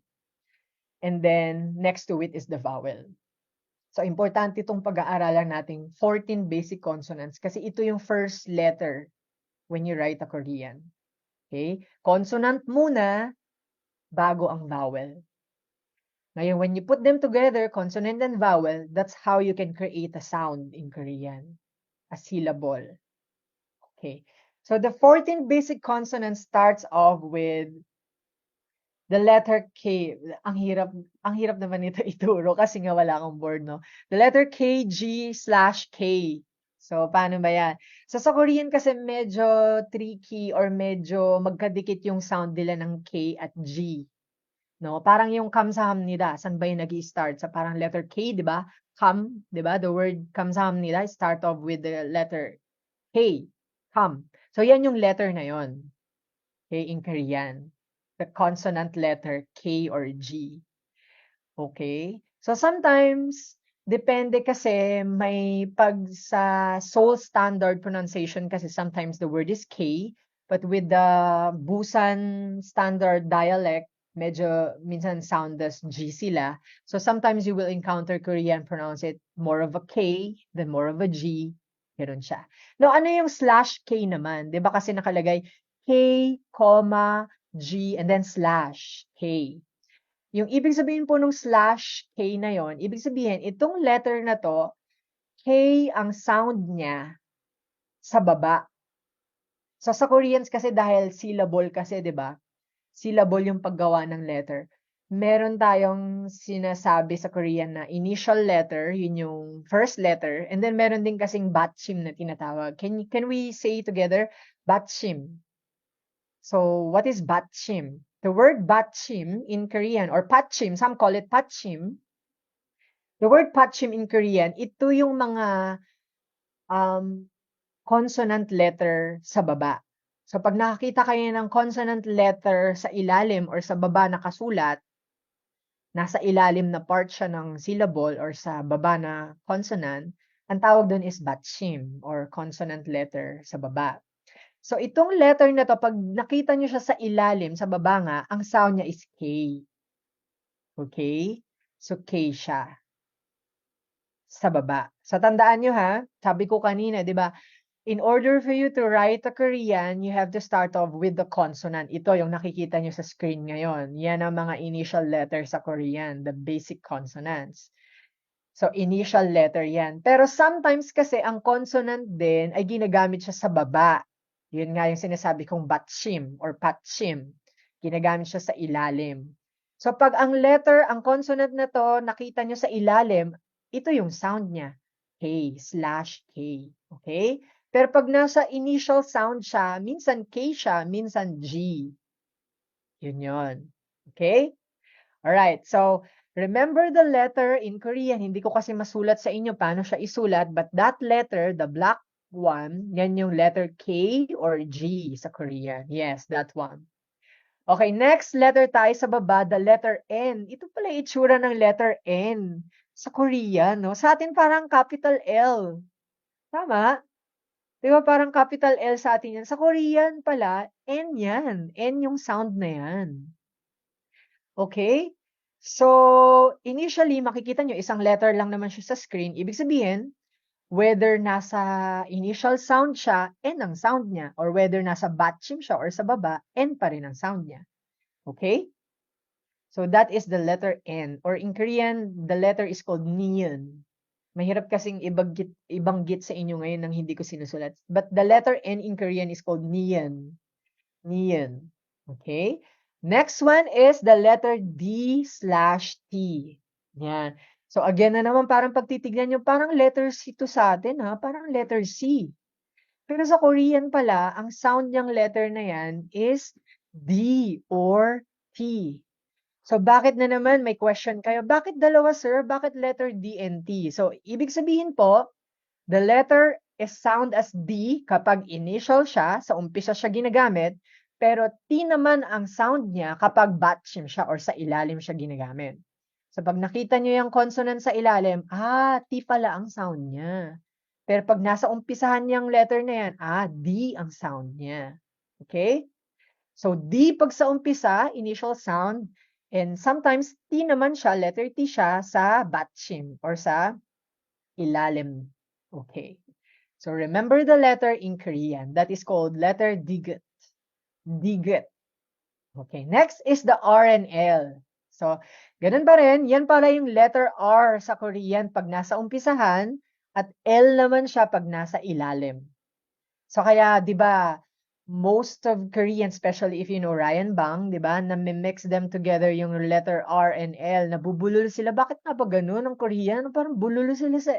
sorry po sa mga Korean viewers natin, but not all. Not all Koreans ay I'm talking about Ryan Bang, no? Sometimes you hear them saying R or L. Like the word noodles in Korean. How do you say Korean noodles in Korean? They call it ramyeon. Ramyeon. Kung sa Japanese, the noodles is called ramen. In Korean, it's called ramyeon. So some Koreans pronounce it as ramyeon. Ramyeon. Pero the standard pronunciation of ramyeon is ramyeon. Korean noodles, ramyeon. In Japanese, ramen.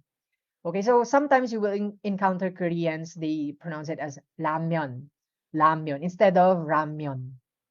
Okay, so but the standard pronunciation is R, more of a R ang sound niyan, ng letter niyan, kapag initial position siya. But when you see it sa ilalim or batchim, it's L sound.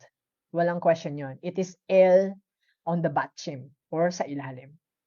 Okay, ngayon pag nakakita kayo ng double R na magkasunod, meron kasing R sa ilalim, tapos sa next syllable niya R ulit. Ang sound nun, pag nakakita kayo ng magkasunod na R, L ang sound nun. Okay? So, pag magkasunod ng double RR, ang sound nun sa Korean is L. Mawawala yung pagka-sound niya ng R. I'm sorry guys, kasi I'm just explaining to you on the screen, no? Mas maganda kasi sana kung sinusulat ko pa siya, if only I have some whiteboard or anything like that. But yeah, so please bear with us. Please comment if you have any questions. Okay, next is, tapusin natin tong letter M. Iisa lang ang sound niyang letter na yun. So, para siyang square box sa atin, no? Sa Korean pala, ang letter na yan ay M. Yan ang letter M sa Korean. So, pag nakakita kayo ng ganyang letter, M. Yan yung M nila. M sound. Okay? Okay, so M sound. So, imagine niyo lang guys ha, para makabuo tayo ng Korean word or Korean letter, kailangan nating i-combine ang consonant and the vowel. So, kung itong letter M na to, na parang square box, M, susulat nyo siya, tapos dikitan nyo siya ng vowel. Ano ba yung unang vowel natin kanina? The vowel A. Diba? Idikit nyo sa isa't isa yung letter na yan. The letter M, na parang square na yan, and then yung vowel natin kanina na A.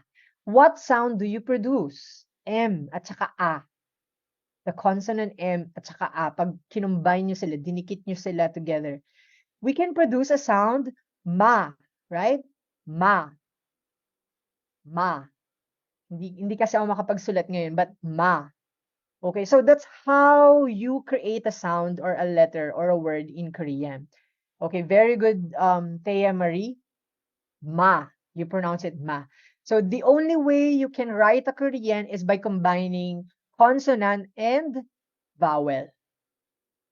Kaya pag sinulat niyo itong mga letters na to in Korean, plus yung mga vowels natin kanina, then you can create a word. Okay? Consonant plus vowel.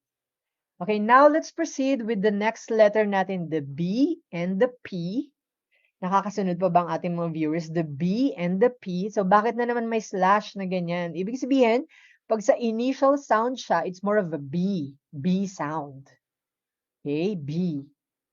Pero pag nasa ilalim siya, or the batchim, nasa ilalim siya na part, more of P sound siya. P. Okay. Some Koreans pronounce, I'm sure you've heard the word Busan, no? Busan. Busan is Busan, letter B. Yan ang spelling niya. Yan yung consonant niya. B, Busan. Okay? Kasi may iba kasi they pronounce it as Pusan. Pusan. Pero hindi po siya magiging Pusan kasi nga nasa initial sound yung letter na yan. Ibig sabihin ng initial sound is nasa umpisan siya eh. Busan. So it's more of B. Busan. Yan. Question ni Kim Cedric Montenegro. Sabi niya, bakit po sa ibang initial sounds niyan ay P or B? That's what I'm talking about. In the Seoul standard dialect, the rule is when you see this letter on the initial sound, it's more of a B. Pero when you see this letter on the patchim, or when you say patchim, nasa ilalim or nasa ibabang part, it's more of B. That's the rule. So you cannot pronounce this letter as P kung nasa initial siya. Kasi nga, ang rule is, it's more of B pag nasa initial sound, pero it's more of P pag nasa ilalim siya. Okay? Yan. Ano pa ba yung mga word na nagsisimula sa B or this letter? Aside from Busan, they also have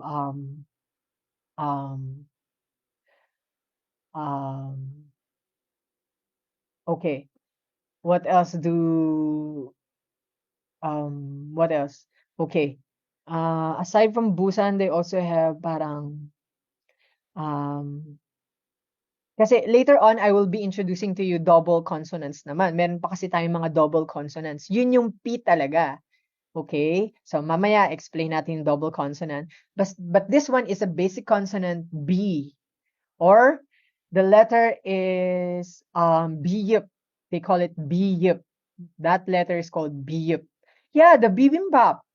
Bibimbap, it starts with the letter B, bimbap. Diba? Bibimbap. Nasa initial letter siya, initial consonant siya. So, it's B-B. B-bim. Hindi kasi ako makapagsulat eh. B-bim. So, it's more of B.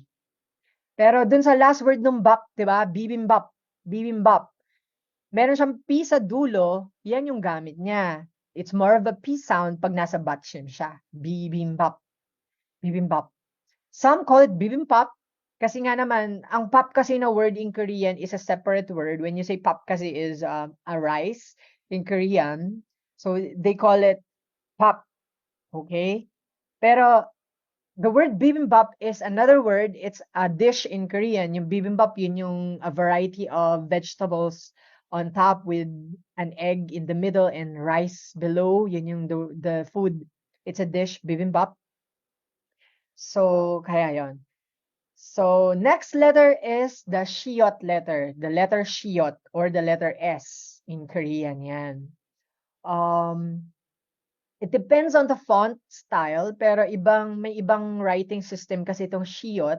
Pero sa font na ginamit natin, ganyan yung itsura niya. I couldn't write kasi, no, in front of you.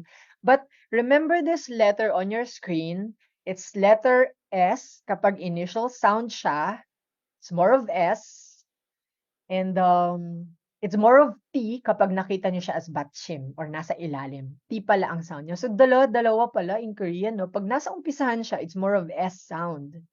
Pero pag nasa ilalim, it's more of T sound. Okay? Parang, words in Korean is parang, ano ba? I couldn't think of any word that start with S. Can you guys comment down below if you know some Korean words that start with shiot or S? Okay. All right. Next one is the bilog. Parang circle letter sa kanila. Yung bilog sa atin. Okay. So this is very, you have to take this seriously because this letter, kapag ginamit siya on the initial letter, it's more of silent. So, tandaan nyo again, ha? Nakikita nyo sa screen nyo is parang NG, di ba? NG. NG ang sound niya kapag gamit siya as batchim or ano yung batchim, nasa ilalim siya. Right? Nasa ilalim. So, it's more of NG sound. Pero when you see this letter as initial letter or nasa umpisahan, it is silent letter. So, ibig sabihin, wala siyang sound na napoproduce, but instead, ang iproproduce mo sa kanya, dahil silent siya sa umpisa, ang iproproduce mong letter is the vowel. Okay? So again, paano ko ba i-explain to? When you see this letter sa umpisahan, silent siya, kaya vowel ang ipropronounce ninyo. Pero pag nakita nyo tong letter na to sa batching sa ilalim, the sound is NG. Okay? NG. Parang yung word na anyong. Di ba merong NG sa dulo? Anyong. Yan yon. Meron siyang, ginamit siya as a batching letter or letter sa ilalim. So again, this is a special letter because when you see this in the initial, it is silent. So you will pronounce the vowel letter instead. Pero pag nakita nyo siya as batching, it will sound as NG. Like anyong, right? Anyong, di ba? The word an in Korean, ito kasing ginagamit an. Bilog, tapos vowel a, di ba? And then n, an.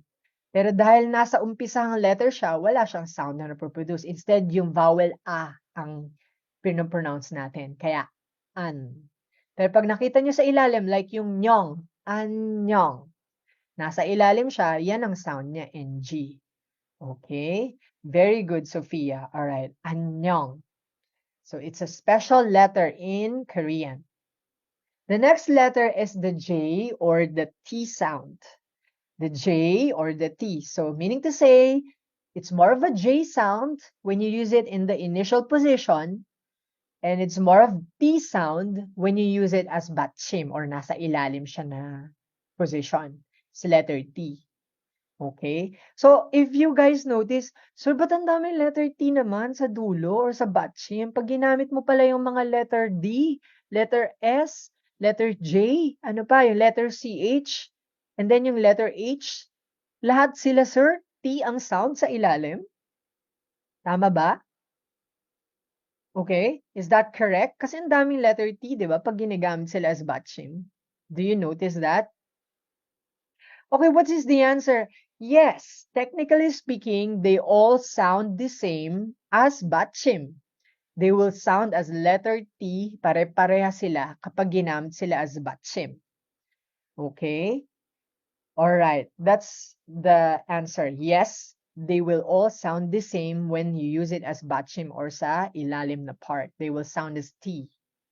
Okay, next one is the CH letter. Kasi sa atin, magkaiba yung letter C and H natin. But in Korean, the letter is just one.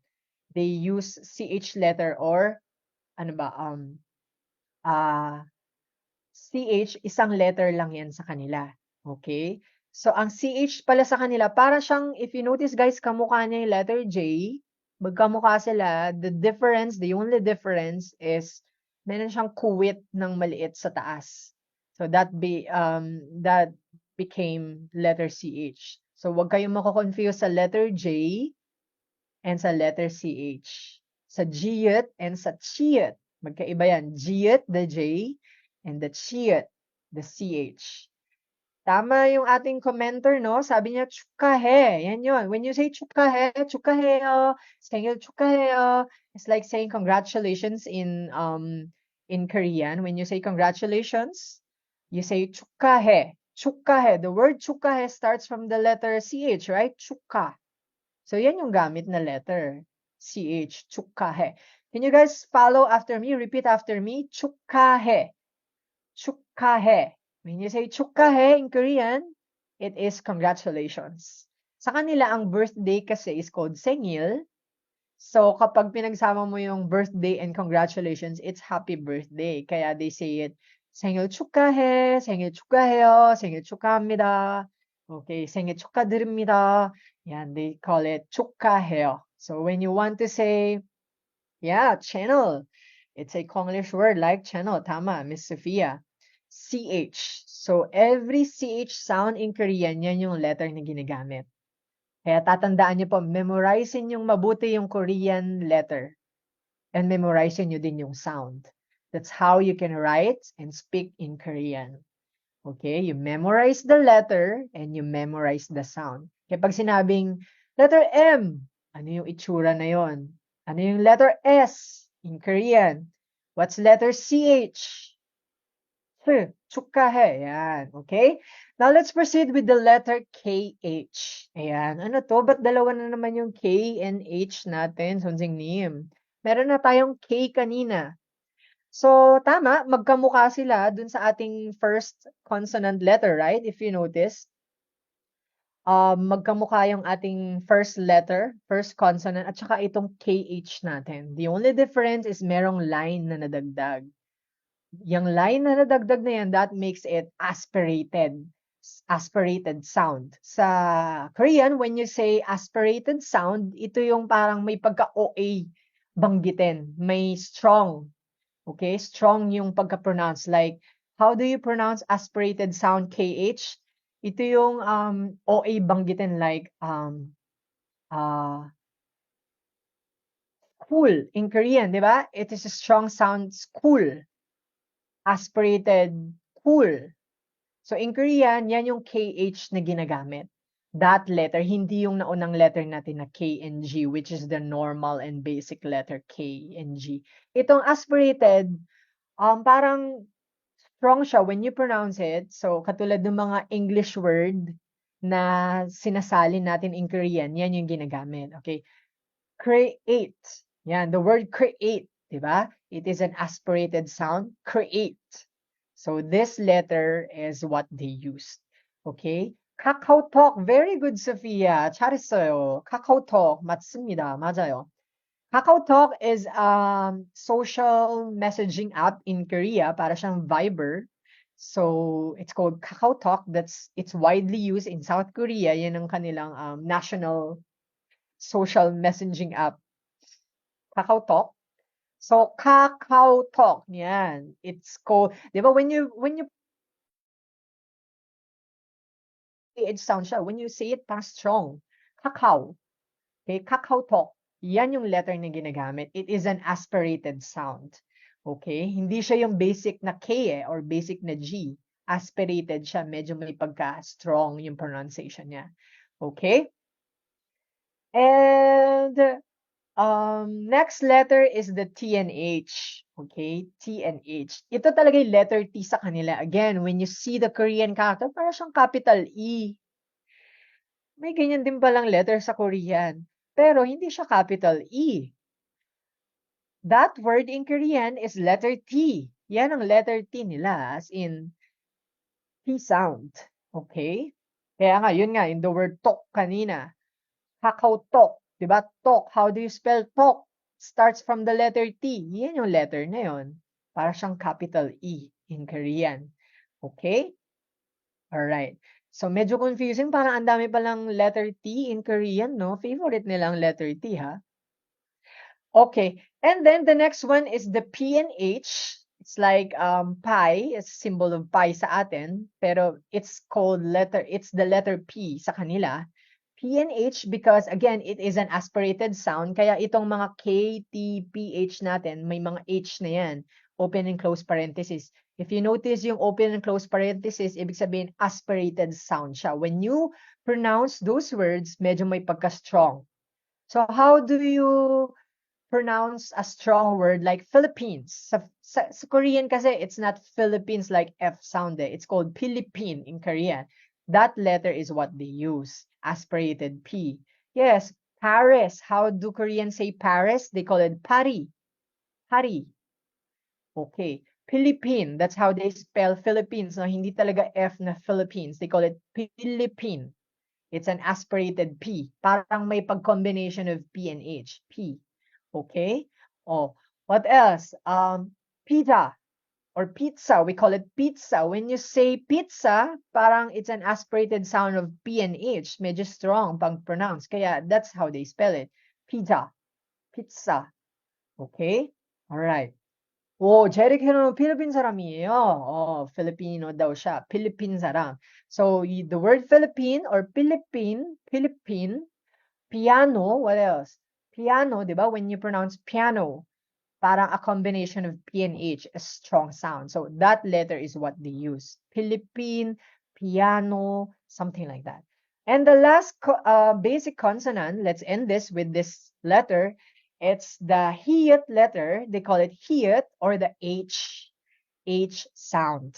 So again, when you use it in the initial position, it's letter H. And when you use it as batchim or nasa ilalim siya, T pala ang sound niya. So dalawa ha. Tatandaan niyo po may mga slash. Ibig sabihin, iba yung sound niya sa initial, iba din yung sound niya as batchim. Kaya may mga slash sounds. It's more of T, right? Okay. So that concludes our 14 basic consonants. I-run down ko lang yung 14, no? I will just read these letters one by one. So the first letter is giyok. Giyok, yun yung K, G, and K. Giyok letter. Okay. The next letter in Korean is letter N. They call it niyeon. Niyeon, letter niyeon or N. The third letter is the letter D or T. It's called digut. They call it letter digut. The next one is R and L. They call it real. Hindi nyo siya nakikita sa screen, but I'm just pronouncing paano nila banggitin yung letter, ha?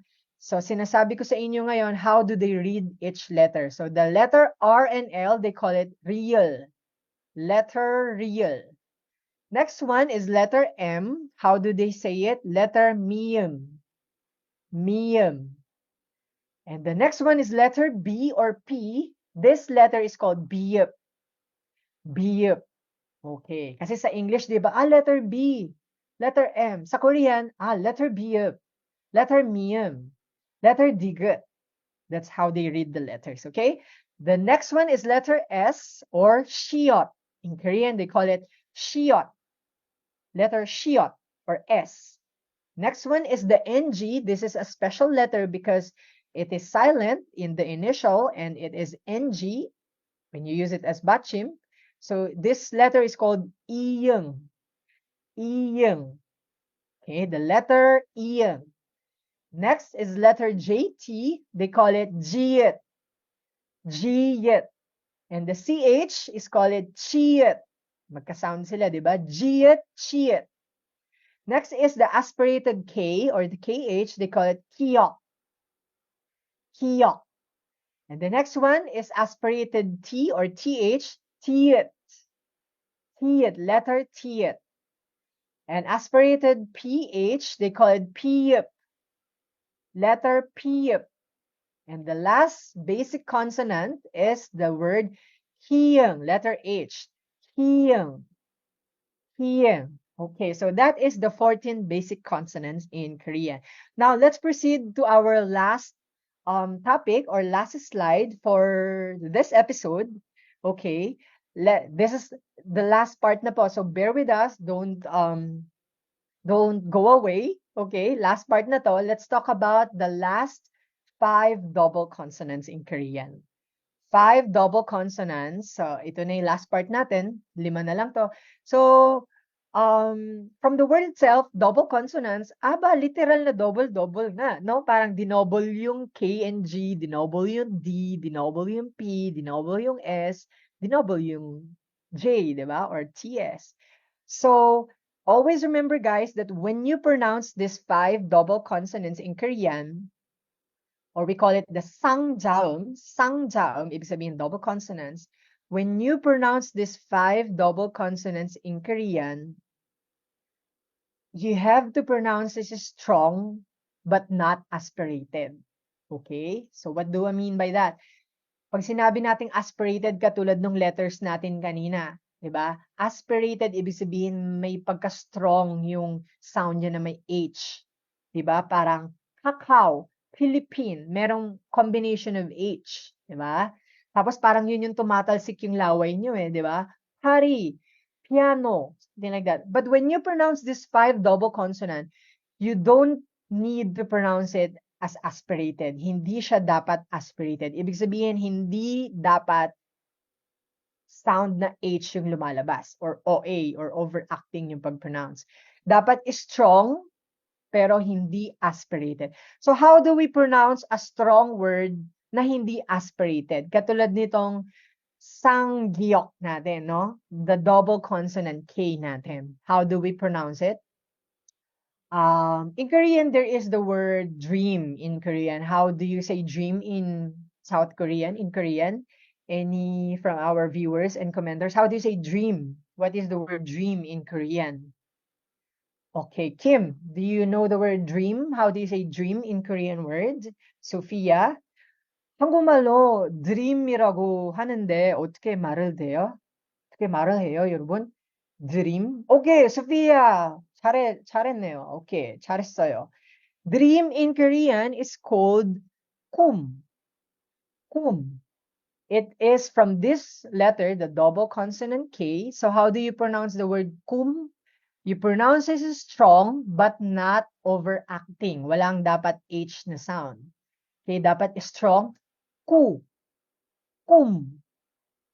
Kum. Strong but not aspirated. Okay? Kum. Kum. What else? Any other from our commenters? Can you comment down below some Korean words that starts with 상기역 or double consonant K aside from dream? Kum. Kum. So when you say kum in Korean, it's called dream. Galing yan sa letter na yan. Okay? 상기역 or the double consonant K. All right. Next one is the double consonant T or the sangdigut. Sangdigut, the second letter na tayo. So, how do you pronounce T na strong but not aspirated? Yan, double T. How do you pronounce a strong word na hindi aspirated? Pag sinabing aspirated, yun yung may pagka-OA na H sound, ah. Okay. So, in Korean, we have a word called land. Land in Korean. So any from our viewers, how do you say land in Korean? What is the word land in Korean? Ito yung ginagamit na letter na yan, yung double consonant T. So please comment your answers. What is land in Korean? The word land. Walang nakakasagot. Nako, nasaan yung ating mga viewers? Okay, very good, James. James 선생님? 이게 James 선생님인가요? 오, 봐주셔서 감사합니다, 잼쌤. Okay, the word land in Korean is called tang. It's a double T. Ito yon, galing to sa letter na double T. Strong word but not aspirated. Ibig sabihin, hindi OA yung pagka-pronounce. Hindi siya parang may H sound. So, how do you say land in Korean? Tang. Tang. Tang. Okay. Tang in Korean is land. Or part of soil, tang, part of Philippine land, yeah, Philippine tang, yeah, tang, tang. You pronounce it strong, ta, but not aspirated na ha, di ba? Pag aspirated kasi ang T, ha, helepon, yan ang aspirated. Pero pag strong na hindi aspirated, katulad nitong double consonant T, you pronounce it as ta. Okay, do you follow? So the difference between double consonant T, ta, and then the aspirated T, ha. Okay, that's the difference, okay? So it is strong but not aspirated, ta. So any other, Tagalog, yes, the word Tagalog in Korean. This letter is what they use, Tagalog. Okay, tal, yes, very good, Sophia. You say tal in Korean, daughter in English. So when you say daughter, everybody please repeat after me. How do you say daughter in Korean? Tal. Galing yan sa letter na to, the double consonant digut or the sangdigut. Tal. So when you say tal in Korean, tal, that's daughter. When you say tang in Korean, tang, that's land. Okay? All right. Next is the double or the sangbyeop or the double consonant P in Korean. So again, how do you pronounce a strong P but not aspirated? Any word that starts from letter sangbyeop, strong P or double consonant P but not aspirated. Okay. um, um, pepero in Korean, right? Pepero. How do they spell pepero? Is that right? Sangbiup. Pepero. If you happen to know pepero. Yeah, pali pali. Very good, Dayashi. Pali. The word pali pali in Korean is very commonly used. So it's like saying parang dali dali bilisan mo. Yeah, pali pali. Pali paliwa. Paliwa. Pali pali he. Something like that. Paliwa. Paliga. Something like that. So the word pali in Korean is from this word sangbiup, double P, you pronounce it is strong pa, but not aspirated. Strong pali pali. Pali. The word bread also in Korean, how do you say bread? Pang. They call it pang. Parang tunog siya ng baril, di ba? Pang, pang, pang. In Korean, when you say pang, it's bread. No, pang. So it is from this letter, sangbiup. You pronounce it strong but not aspirated. So the difference between double consonant P, strong, pa, pa. Pero yung aspirated P natin kanina, ha, ha. So pa, pa, ha, ha. There's a difference. There's a big difference, okay? So sa Korean, meron po talaga, yes, it's quite difficult to pronounce. And merong difference yun sa South Korea. So be very careful with the sounds when you produce sounds in Korean kasi naiiba na yung spelling mo, naiiba na yung word sa difference of yun lang, pronunciation mo with the strong sound or the double consonant natin with the aspirated sounds kanina. Okay? So be very careful with that. And the next one is the sangshiot. Sangshiot is the double consonant S. Okay, double consonant S in Korean. Paano nga ba mapapronounce in Korean yung double S? So, wala siyang masyadong difference. It's like pronouncing it a little bit longer with emphasis, no? Sangshiot kasi yan eh. Sangshiot. Ibig sabihin, strong sound, double consonant, but not aspirated again. So it's like saying in Korean the word writing in Korea. Yes, very good bamglam, no? The word ajoshi, ajoshi in Korean, she. Ibig sabihin, it's from the letter sangshiot.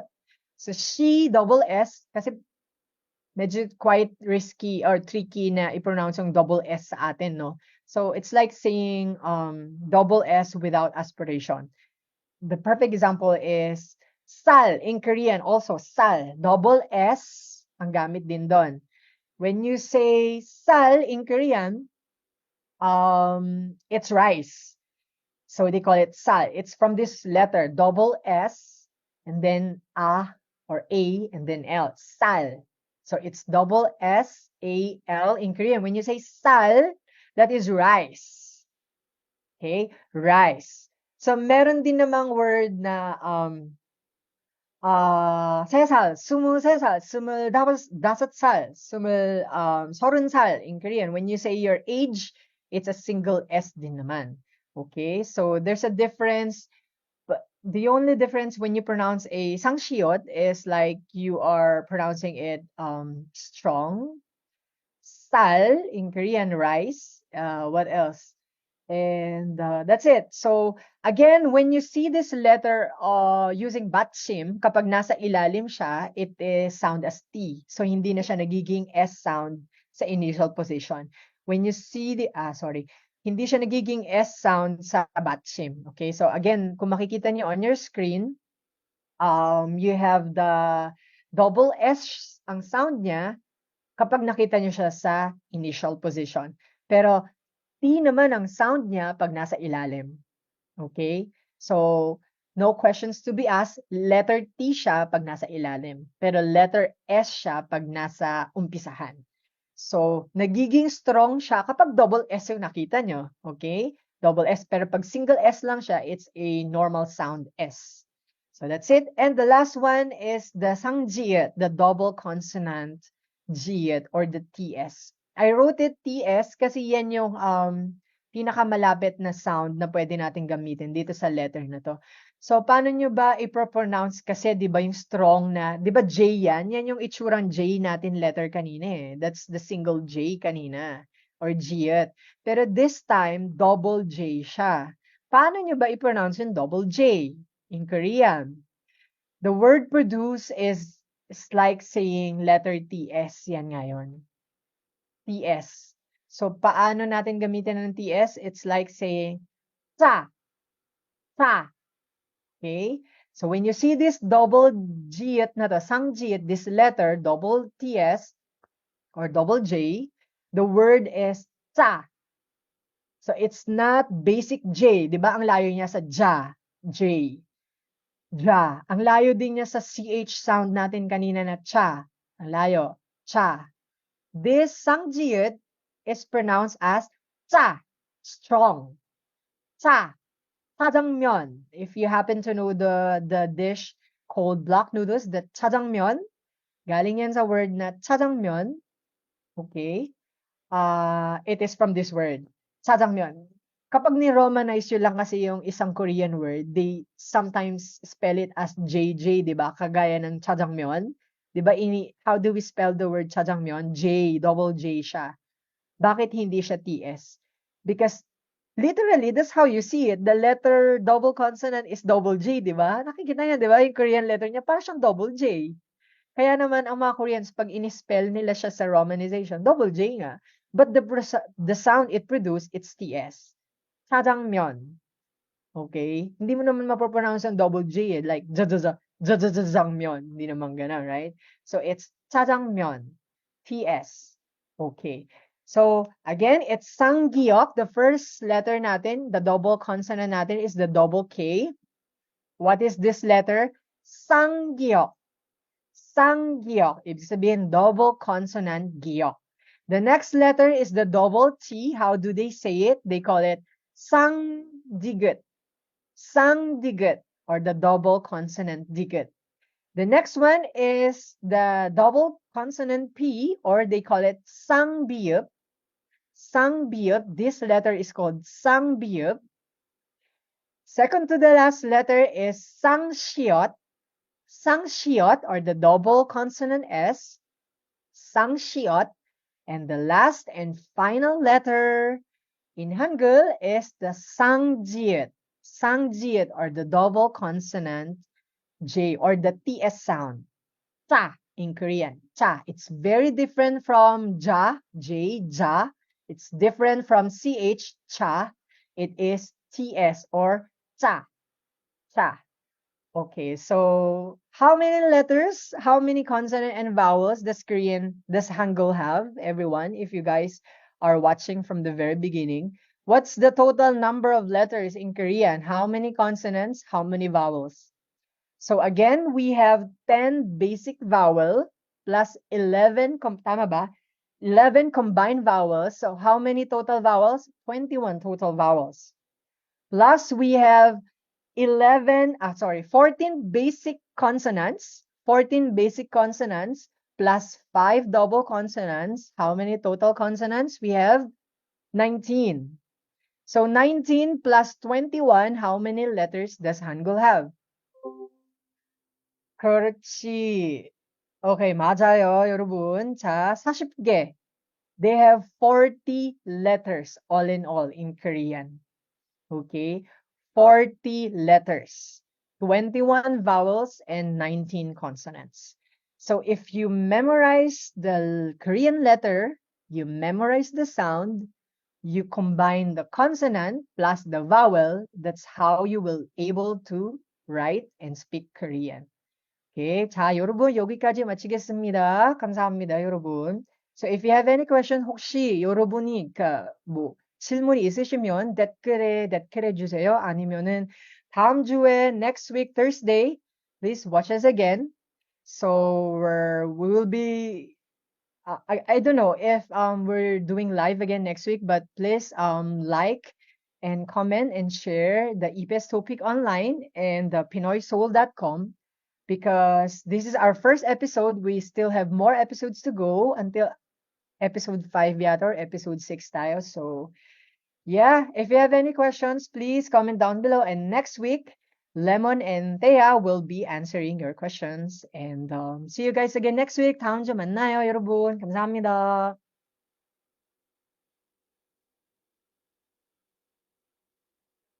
Alright. Well, thank you very much, Sir Stephen, sa napakagandang topic at sana ang mga chingo ay marami kayong natutunan for this lecture. And you know what, everyone? As someone na wala talagang formal classes about Hangul, ang dami-dami nating nalaman, especially pronouncing and enunciating the basic and advanced both vowels and consonant that would help us sound like a Korean native. Sobrang nakakatuwa kasi yung pilot episode natin today kasi sobrang siksik-liglig ang natutunan natin. With South Korean history hanggang sa pinaka-basic ng Hangul, sure ako na lahat tayo dito sa Facebook Live ay maraming natutunan.